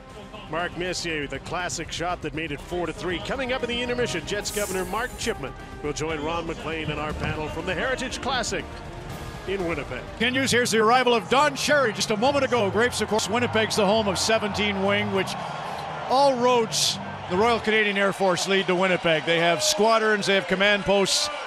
You're a pilot. If you're somebody who loads the aircraft, if you're somebody who repairs or prepares the aircraft, you learned how to do it right here in Winnipeg. Mark Chipman, the chairman of True North Sports and Entertainment, and obviously governor of the Winnipeg Jets. Congratulations, Mark. You know, you and Patty, your brother Steve at Birchwood and his wife Ruth, you know every name of every employee. It's always the most amazing thing in the world to me. But one name, oh, wait a minute. That's Don Cherry talking about. You expect me to interview Mark Chipman while Don Cherry's talking to the He's crowd? one-upping you again. What is happening here? What did he say? He's introducing a band from 17 Wings. So that's beautiful music for this question. Wayne Gretzky. As many people as you know, Mark, I'm sure it was bold when you picked up the phone and said, Wayne, here's what I'm thinking. Go ahead. Yeah, Charlie Huddy gave me his cell phone number. It took me a while to sort of work up the courage to punch in the digits, and he picked up right away, and I introduced myself to him. We'd met before, but I don't think he would have really known who I was. So told him what we were thinking about doing and asked him if he'd participate. He was very, very, very gracious and accepting. Said he had to check with Messier and Coffey first, which he did. The very next day, got back to me, and from there, it really, really came together. Mark, when you look at this weekend and you factor in the emotional aspect on it, considering the probability of a weekend like this happening, say, 10 years ago, does that make it extra special? Oh, yeah, it really does, Nick. I mean, 10 years ago, we were playing in the American Hockey League, and we were trying to be an NHL team at that time, you know, in case the opportunity ever came along. But I never could have imagined this, you know, to be able to bring back the history of the Oilers and the Jets and have our city look so good. You know, I'm so proud of the way our city has adopted this, and I don't even know how to describe it. It's just unbelievable. There was a pretty big cheer this afternoon for Thomas Steen when he was introduced. It's a bit interesting going down to Arizona and seeing his name up there in that banner. Yeah. Will you guys do that at some point? Yeah, absolutely. I mean, Tommy's number was in the rafters at the Winnipeg Arena. It'll be back up in at the MTS Center. We wanted to start it with the WHA and All Fanders and Bobby, and Bobby's number had been up in the past, so Tommy's number will be up again for sure. It's one of the cool things. Howard Chuck in 81, before that Dave Babbage in 80, and they always snickered about Jimmy Mann, first pick in 79, but Thomas Steen was the 5th pick, and what a pick. Yeah. Thrills for you, Mark. I just love, you know, whether it's Craig Heisinger or some of the names, some of the things you think about today and tomorrow for Winnipeg, because both that AHL, IHL threat of the Moose. Yeah. I thought Winnipeggers would quit on hockey. They would turn their back once the league turned its back on Winnipeg for economic reasons. Amazing how you kept that alive.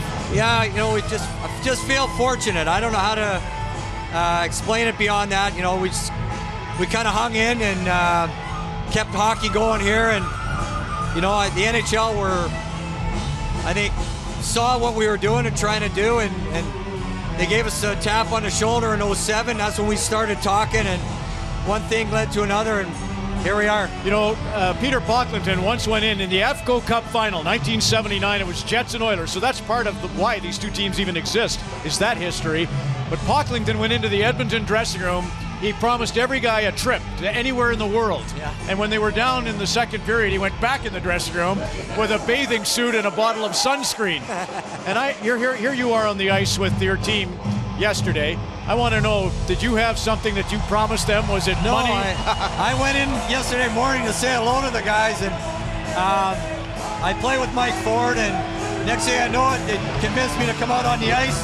Thank God my skates were in the car, and that was a thrill of a lifetime. It was unbelievable. It's not too late to go down there and throw some extra incentive. It's the third period here. I had my thrill yesterday. That wasn't on my bucket list, but it sure could have been. You're a football star. You went on a scholarship to North Dakota, Mark. True North, when it bellowed out here today, such a tribute to you. Congratulations. Thanks very much. Mark Chipman, governor of the Winnipeg Jets. Donald S. Cherry's coming up around the break. Wait till he hears I was talking over him earlier. And we'll tee up tonight on Hockey Night in Canada from Winnipeg. Next. So it just dawned on me, the first time we had a Heritage game was in Edmonton in 2003, and you came in with the black Stetson, and we weren't paying attention, and it happened again. I was yapping up here, and of course I was. You guys are only on for 15 hours. I'm on for 1 minute, and you had to squeeze me in. Anyhow, I'm going to tell you how I predicted that they would get the franchise. You want to know? Yes. Gary Doer, the premier at the time, wrote a little note to me, David Thompson. And he said, I guarantee you, if he's been involved, David Thompson, you will get a franchise, and they did. You know, I should mention, David doesn't do the interviews. He's pretty low profile. It's on this morning, by the way. You did? Yeah. Mark doesn't really want to do the interviews, but they raised on last night alone $1.2 million for their youth foundation. It's incredible. It's always a favorite place to come. Well, you were the MC. You carried the whole thing. I was on again. You told about Brodeur's story. Oh, I can't. I would keep you abreast of that if I had time. Scott Oak, over to you. All right, Ron. Yes, you were outstanding last night, by the way. Well, look, I referenced a brewing trade in the second period. I'm able to break the story now. This is actually the first story I've broken in about 20 years. But the Jets alumni has acquired Willie Lindstrom from Edmonton. So Lindstrom changes uniforms between periods, and they've acquired him. Well, Laurie Boschman to Winnipeg. This is back in time, of course, 1983. This was the trade that sent them either way. But Willie Lindstrom now wearing number 20 for the Winnipeg Jets. Shocking. Shocking, really. Wouldn't it be great in the National Hockey League if they did that? And if you made a trade, you just switch teams in the middle of a game? Well, much better now to do it this way than the way Ed Olczyk found out that he was getting traded from the Toronto Maple Leafs to the Winnipeg Jets. His wife was in labor. And he was at the hospital and had to answer a call. No cell phones then. And was told that he'd been traded to the Winnipeg Jets. Hotly contested 4-4 tie. Yes, that was Gretz. Wayne Gretzky down and back up, but still with a smile on his face. That's a good thing. Never in my life did I think I'd see that. Tripped over the blue line? Oh, the guys on the bench are having a good laugh, too. With more on the trade, here's Scott Oak. Huey, thanks very much. I have the principal in the trade with me, Willie Lindstrom. Willie, what was your reaction when you heard about the deal? I got to get out and play. You know, the key to this broadcast is timing, and so far today it's been sadly lacking. Huey. There's a chance for Ed Olczyk, but he was stymied by Ryan Smith, who poked the puck away, and he couldn't get the breakaway. It's Cujo in goal now, by the way. Curtis Joseph is now taken over in goal for Edmonton. Daniel Berthiaume through the short straw and is still in goal for the Jets. It's occurred to me watching this game, Ryan Smith is just trying too hard. Somebody will have to talk to him about that. What are the coaches doing? There's Esa Tikkanen. What a colorful character, what a great career he had. I remember one year when he was playing Kelly with the Vancouver Canucks, and it was the All-Star break, and you know that National Hockey League players aren't supposed to go skiing during the season. At the All-Star break, I was skiing in Whistler and coming down the mountain, and it was unmistakable that in a complete snowsuit and covered with a balaclava, coming up behind me and passing me was Esa Tikkanen, and you know how I knew, because I could hear him. He was talking to his kids. Oh, my. And he'd had knee surgeries and you name it, but he was having a blast. You weren't supposed to do that, ride motorcycles, other things, but if the team didn't know, you could do it. You could do it.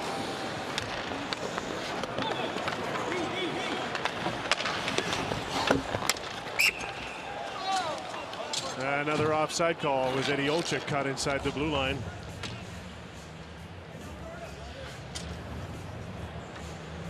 Mark Messier and Wayne Gretzky beside each other on the bench in full uniform as it gets a little chillier, and you can see instead of the Jofa helmet, Gretz goes to the toque.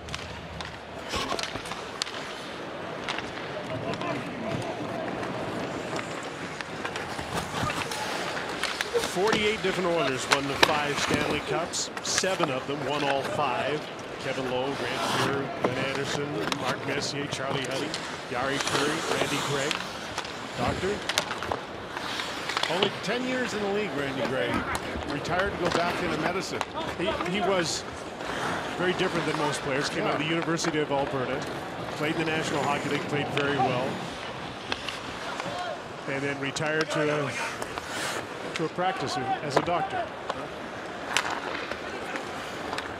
You know, Mark Messier did the interview with Scott at the end of the second and talked about how it's getting very competitive now.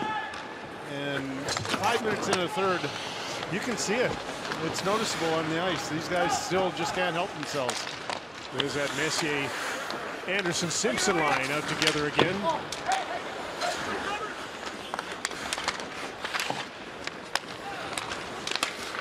One of their great seasons together. That line had 110 goals. Big deal. I let in 78 of them. do it on a good goalie, then you'll get credit. You know, it's not a stretch to suggest that the new look line that is the Oilers' exciting top line, Connor McDavid with Milan Lucic and Jordan Eberle, has some real similarities. Absolutely. Good point. Now, I'm not sure that in the role of Glenn Anderson, Jordan Eberle is going to go in and take Bob Essens or any goaltender out, but nobody does that anymore. The original coach of the Winnipeg Jets when they came out of the WHA into the NHL, colorful Tom McVie, and he's with Scott right now. Thank you, Jim. Yes, what a distinguished coaching staff the Jets alumni have. There's Ab McDonald, 4-time Stanley Cup champion. He's a Winnipeg treasure. Serge Savard and Tom McVie. You and I both would like, well, I'd like you to say something about John Ferguson, the late John Ferguson, who hired you as coach of the Jets, and you came into the NHL with him. I did, and you know, we won the last Avco Cup. He brought me in, and everything went great, and we won the cup. And they took a lot of the players, or all the players, I guess. And anyway, Fergie and I, whoa, Fergie and I, we grew up together, and you know, he would get, a lot of times he'd come down my office, he'd be ranting and raving, he'd be upset. But I knew he wasn't going to punch me in the nose because he loved me. And besides, my nose is all broken up anyway. Fergie was a wonderful man, and I'll say this about him. There was never a dull moment around the camp of the Jets when he was running it. Well, I know you loved it when you were working around there. Come around every day and something good would happen, wouldn't it? Several times he threatened to kill me, and he'd have been within his rights to do it. Thank you so much. Thank you so much.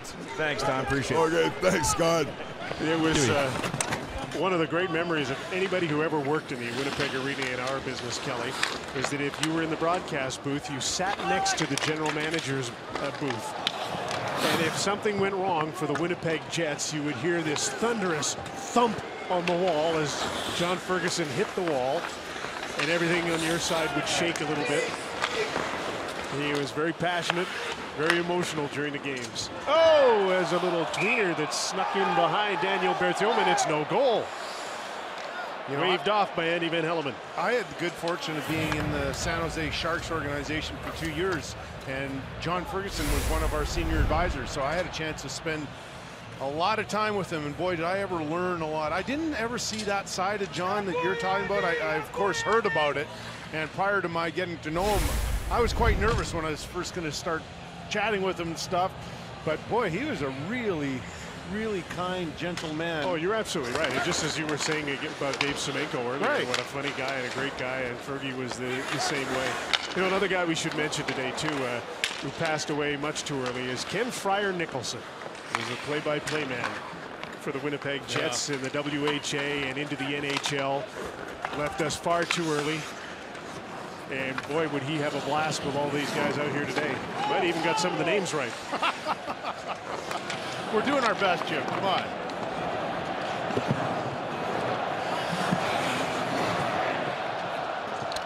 .44 in the third period, and they're picking it up a little bit.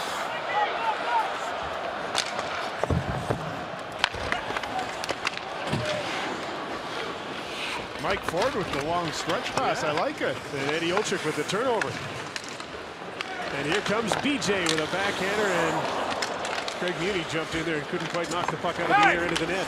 Got a piece of it, though. Just like old times, BJ McDonald, who scored 46 goals in his rookie National Hockey League season, puts the Oilers in the lead in the third period for the first time. Familiar spot, right? Just off the goal post, that right-handed shot. That's what I was saying earlier, you know, maybe some of the skills eroded, but the mind for the game hasn't. You don't think he enjoyed that? Not just a little bit, but a whole lot. Oilers have the lead at the Alumni Classic, the Tim Hortons Heritage Classic. Great weekend in Winnipeg. Today's wonderful alumni gathering whets our appetite for what's to come tomorrow at Investors Group Field in Winnipeg. It's the 2016 Tim Hortons Heritage Classic. The Oilers against the Jets. 1:30 will be on the air. 2 o'clock, 2:30 for the Oilers and the Jets. Local time in Winnipeg. Scott. Jim, a lot of people very happy that this era has been represented in this alumni game. The WHA final game in league history played in Winnipeg.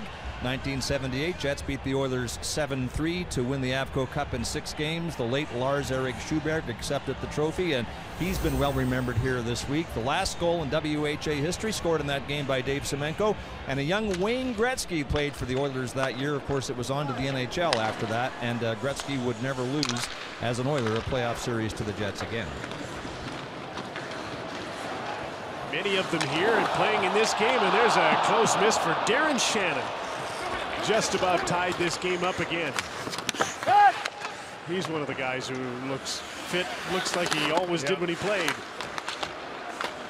That's what I said to my friend Randy Gillen. I'll finish that story last night. He said, Randy, you still look great. And I said about myself that I've gained a bunch of weight and I look fat. And he said, well, things haven't changed. You were always fat. Nice guy. Old teammates can say that to each other. Yes, indeed.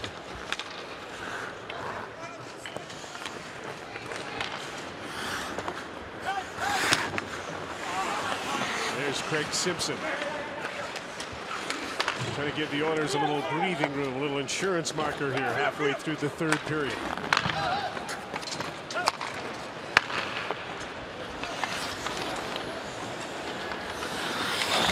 Taylor's gone to the front of the net.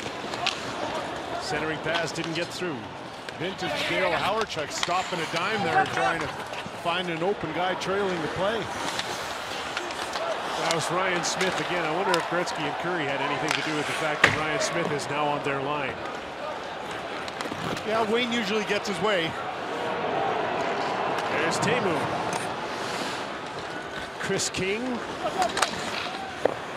And a fine defensive effort for Jari Kurri.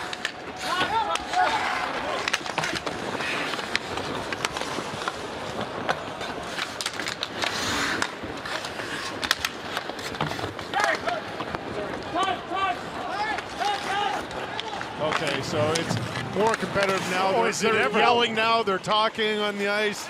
We didn't hear a lot of that chatter in the first period. What a great save by Cujo on Teemu Selanne. Now they've picked it up several notches here in the third period. Wayne's not the biggest, strongest guy, but he's not going to lose puck battles like that. He wanted that puck back badly. Andrew McBain with a nice touch. And Cujo with another nice save.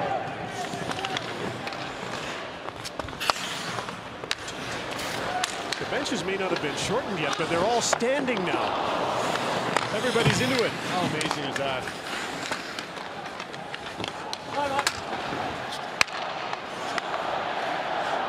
Tim Waters along the boards, and Coffey starts out. Good read by Koff. There's Dave Lumley, who came over in the second intermission, introduced himself to Kelly Rudy, and Kelly said, I know who you are. Davey said, oh, yeah, I thought you might think I was Bobby Orr. Because he's playing defense today. No, I won't confuse you, Dave. There was only one Bobby Orr. Dave played a lot of years on the line with Dave Hunter, and they had Kevin McClellan with them for a while. They were a good checking line. The first time I ever played against the Oilers was with the Islanders at the time. It was on Long Island, and Dave Lumley scored on me in the second period, 5-hole, a slap shot. I'll never forget it. Well, of course I haven't. I'm talking about it then. I'm so mad at myself. And I'm thinking, man, this guy's got a better shot than I had ever expected. He was a better scorer than some people gave him credit for. In fact, he got one season when he was up for a contract to get to play with Gretzky for a while. He sure did. That usually helps going into a contract. And here he is, speaking of the devil. Here's the new defenseman, Bobby Orr, with Scott Oak. Yeah, they're kind of confused as to whether you're Dave Lumley or Bobby Orr today. Well, I felt like Bobby Orr out there. They put me on D, and I think they wasted my talent all these years. I should have been back there the whole time. I would have been an all-star. There's no need for you to introduce yourself to Kelly Rudy. He remembers when you scored a 5-hole on him. Well, many a time. There was probably 10 or 11 5-holes. I'm just throwing it out there. Sorry, buddy. I'll tell you something else, Dave. You get the award for the oldest pair of skates in this alumni game. Where did you dig those out of the garage somewhere? Stanley Cup winners from '85. Wow. Yeah, I've just never changed them. I've worn them all these games, and they're 50 goal scorer skates too. How many seasons did it take to get to that? 3 years, but they were all pretty. So let's just drop it right there. Great, thanks, Dave. Good to talk to you. You too, man. Thanks. Oh, nice. Who has more fun than people? Yeah. These people. Yeah. It's great to see them all having such a good time, and in a game that is now 5-4 for the Oilers with just over 6 minutes to go in the third period. They'll be happy when the game ends in some ways, in others not, because it's been a terrific few days, and we'll continue.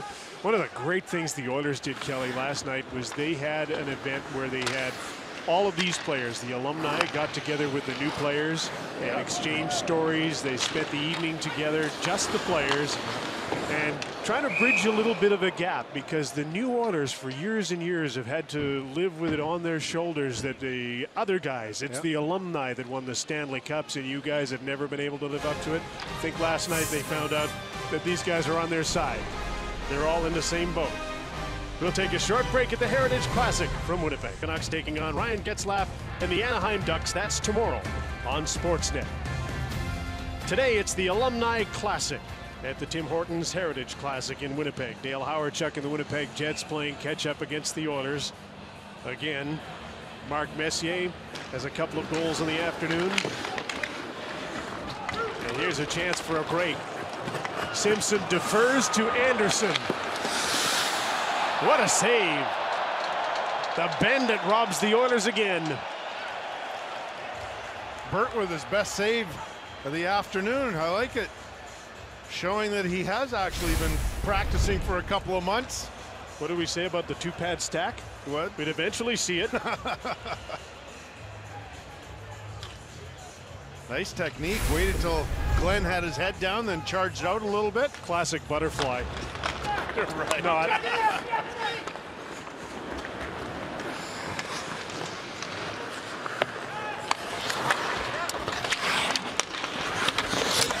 Tommy McVie sent this line of Hawerchuk, King, and Solani out here a lot.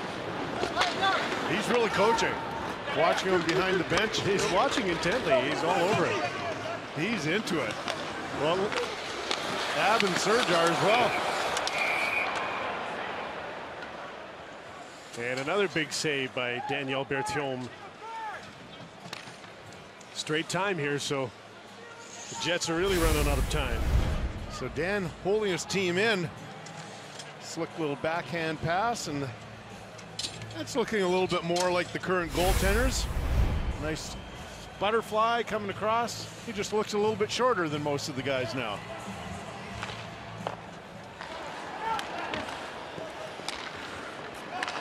Coffey and Huddy paired together. Gretzky, Curry, and Ryan Smith still playing together for the Oilers. What a pairing Huddy and Coffey were, right? Coffey had the green light to do anything he wanted, and Charlie protected him and was happy to do so. And staying home. He was so sneaky good himself, and most people don't recognize it. Charlie had one of the best slap shots in the game himself. And what a lot of wisdom he can impart as a coach now for defensive players. Yeah.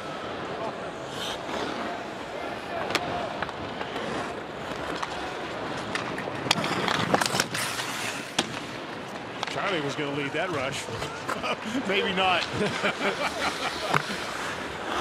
Once he got to the bench, he decided better of it. There's Teemu. Wow. Chris King just tied this up. And was that a body check I saw, or was it an accidental collision? No, that's a body check. There will be no review, and that is just vintage Teemu, right? Great speed through the neutral zone. Throws it in front. I take that back. I don't give him enough credit. He knew that Chris King was right there. He didn't just throw it in front. He passed it to him. How slick is Tommy McVie? He had a premonition that this was going to be the line to do it for him. And Chris King, playing with Hawerchuk and Solani, has 4 points. Premonition? If anybody's counting. Premonition, or just throw out fit guys? So a 5-5 tie. Uh-oh, we may have to go to the commissioner and find out what happens if the third period ends in a tie. Frankly, I am wondering.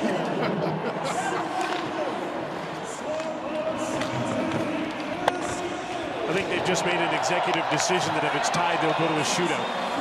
All right. I'm sure the goalies are thrilled.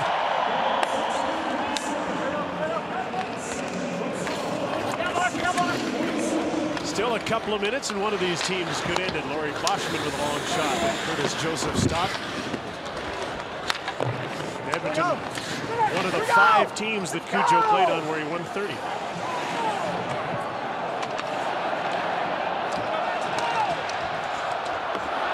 Sorry, I wasn't paying attention what you're saying. I didn't want to get hit in the head with a puck or a stick. I heard something about Cujo winning. 30 a few times. Yeah, there you go. One would have been nice for me. There's a coffee rush and a shot. Pretty good one, too.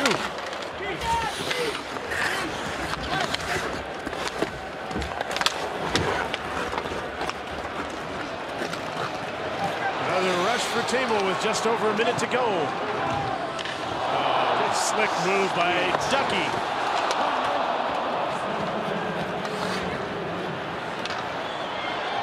Once again, you can't teach a mind for the game, right? That was just sweet to watch. You can teach skills and all sorts of things, but not a mind for the game. Solani gives off to Howardchuk, and watch this.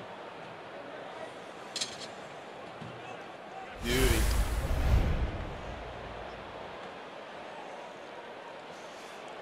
They've actually stopped the clock to give them a timeout here, and Tommy McVie is given all sorts of directions here on the bench.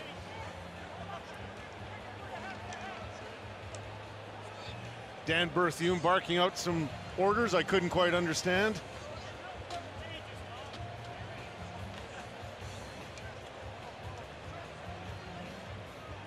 Just over 30 seconds to go in a 5-5 tie, and maybe we'll see a shootout.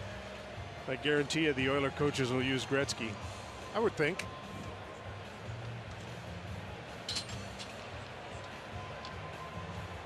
So Mess is going to take the face off against Howardchuk. How many times do you think this happened in their careers? Hundreds. Yes.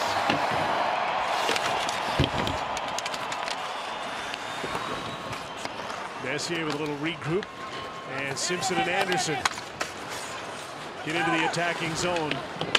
Tempo Numanen out to play against this Oiler line. Oh, and a big trip, and down goes Solani, and with just a dozen seconds to go, Simpson has given the Jets a chance to win this on a penalty shot. Well, normally, as a color analyst, I'd rip a guy for taking a bad penalty like that, but I can't. He's on our broadcast team. So Craig accidentally fell and inadvertently tripped Solani, which gives us the opportunity to see Teemu Solani, and here it is on a penalty shot. See? That was accidental. The video was obvious. That wasn't a penalty by Craig. Here we go. Solani on a penalty shot to win it.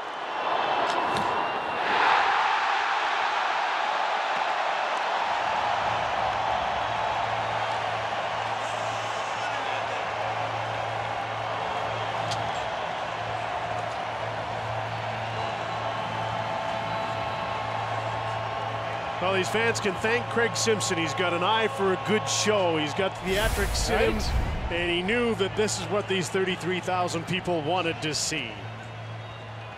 Unfair to have hands like that, right?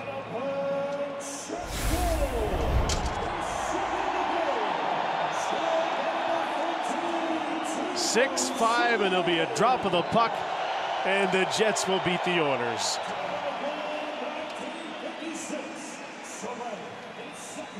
Charlie Huddy asking Curtis Joseph to leave his net for the extra attacker. There's still hope.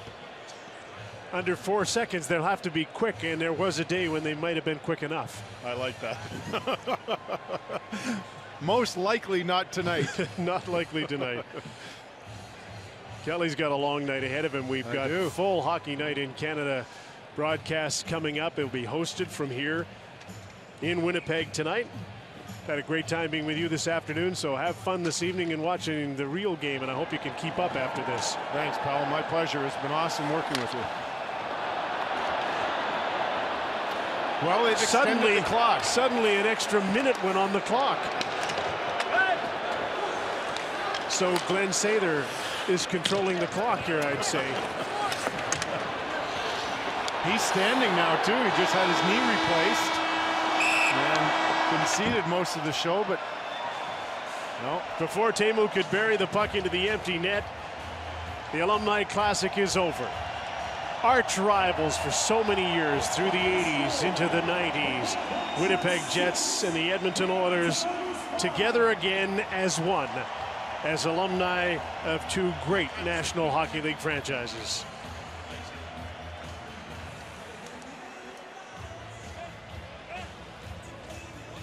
And to cap this off, there'll not only be handshakes, but there'll be a tremendous group picture. And then they'll go back to the same dressing room.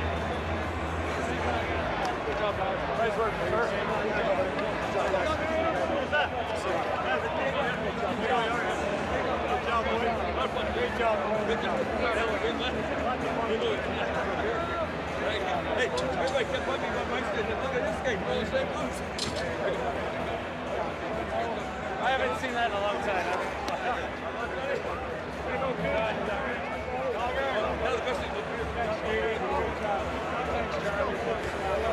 Thanks, Paul. Appreciate it. Boy Smith, thanks. Boy David, thank you. Hey, Wilbur.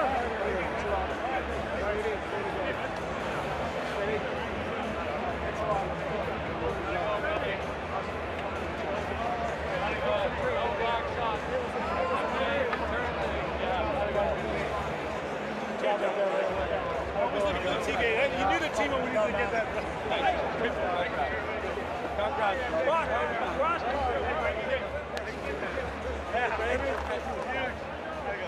Good job, guys. How'd it go? Good job, Peter. Good job, yeah. Awesome. Another one.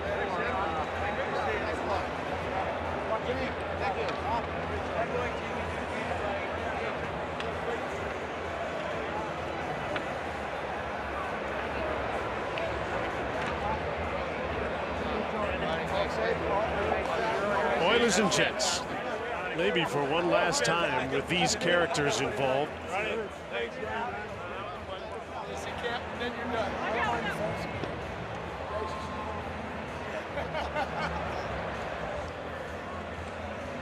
Gretzky and old pal Eddie Meal and Grant Fuhrer, two great goaltenders and the greatest player ever.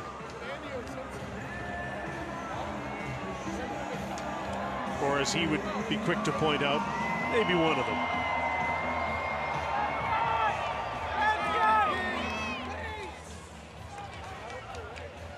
Perfect ending for Teemu Selanne. A penalty shot to win the alumni game for the Winnipeg Jets, 6-5. Players will gather for a photo. There'll be a check presentation here from the Winnipeg Jets to the Edmonton Oilers Foundation. And then they'll retire to the dressing room that they share and likely tell a few more stories from years gone by.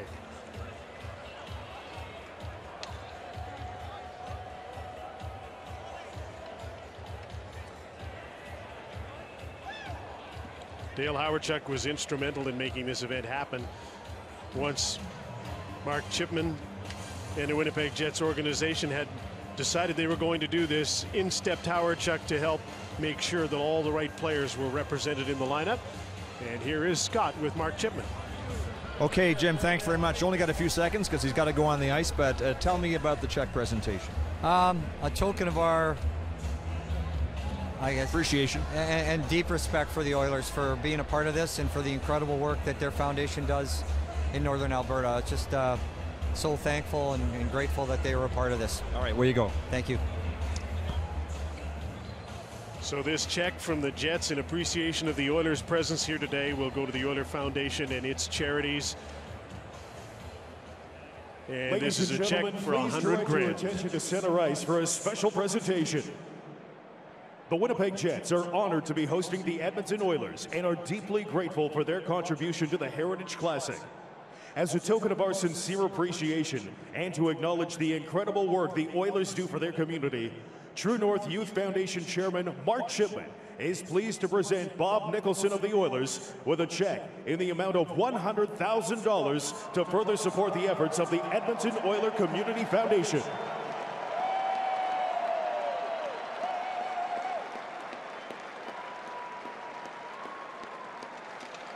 Never before have these organizations worked in such harmony as they have today.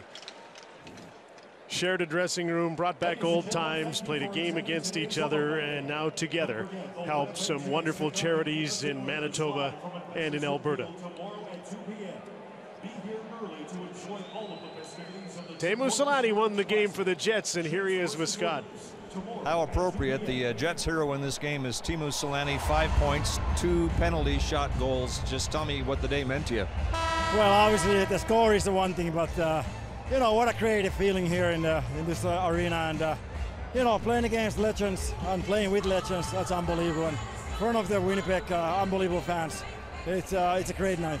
You know, if you do the math, when you left here, your wife Sirpa was pregnant with your first child.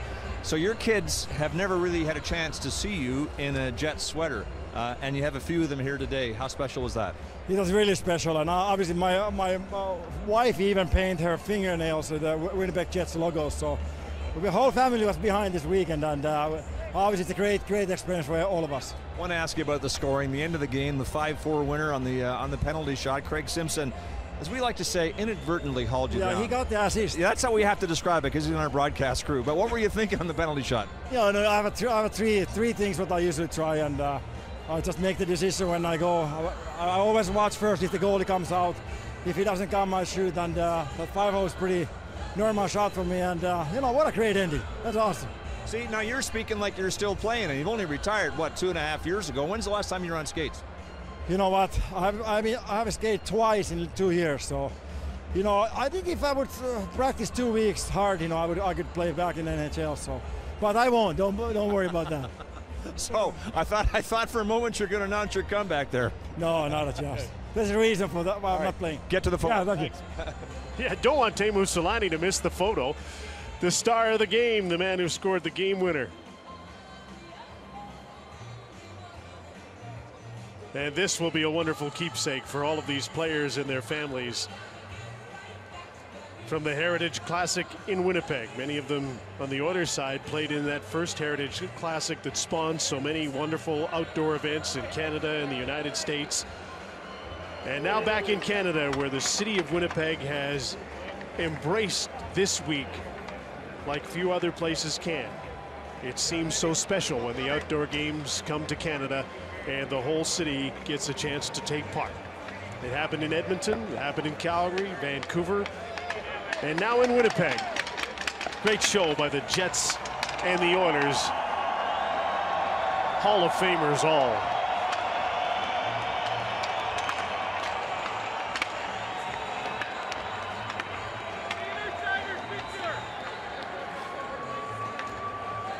And tomorrow they'll turn it over to today's National Hockey League players. The future stars that are now the superstars. We'll see Connor McDavid and the Edmonton Oilers up against Patrick Laine, Mark Scheifele and the Winnipeg Jets tomorrow afternoon, and we can only hope that the weather is just like this. It was very sunny earlier today and might have been too bright to play.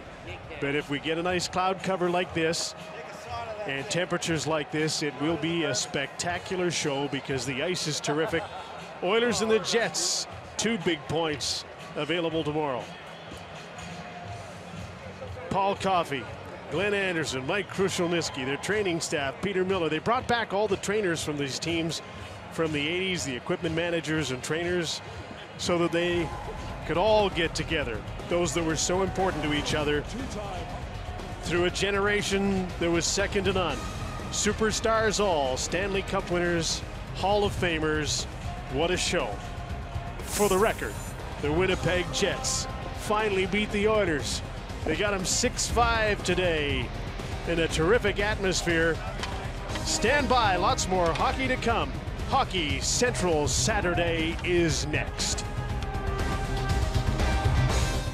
The following is a presentation of Hockey Night in Canada in association with the National Hockey League.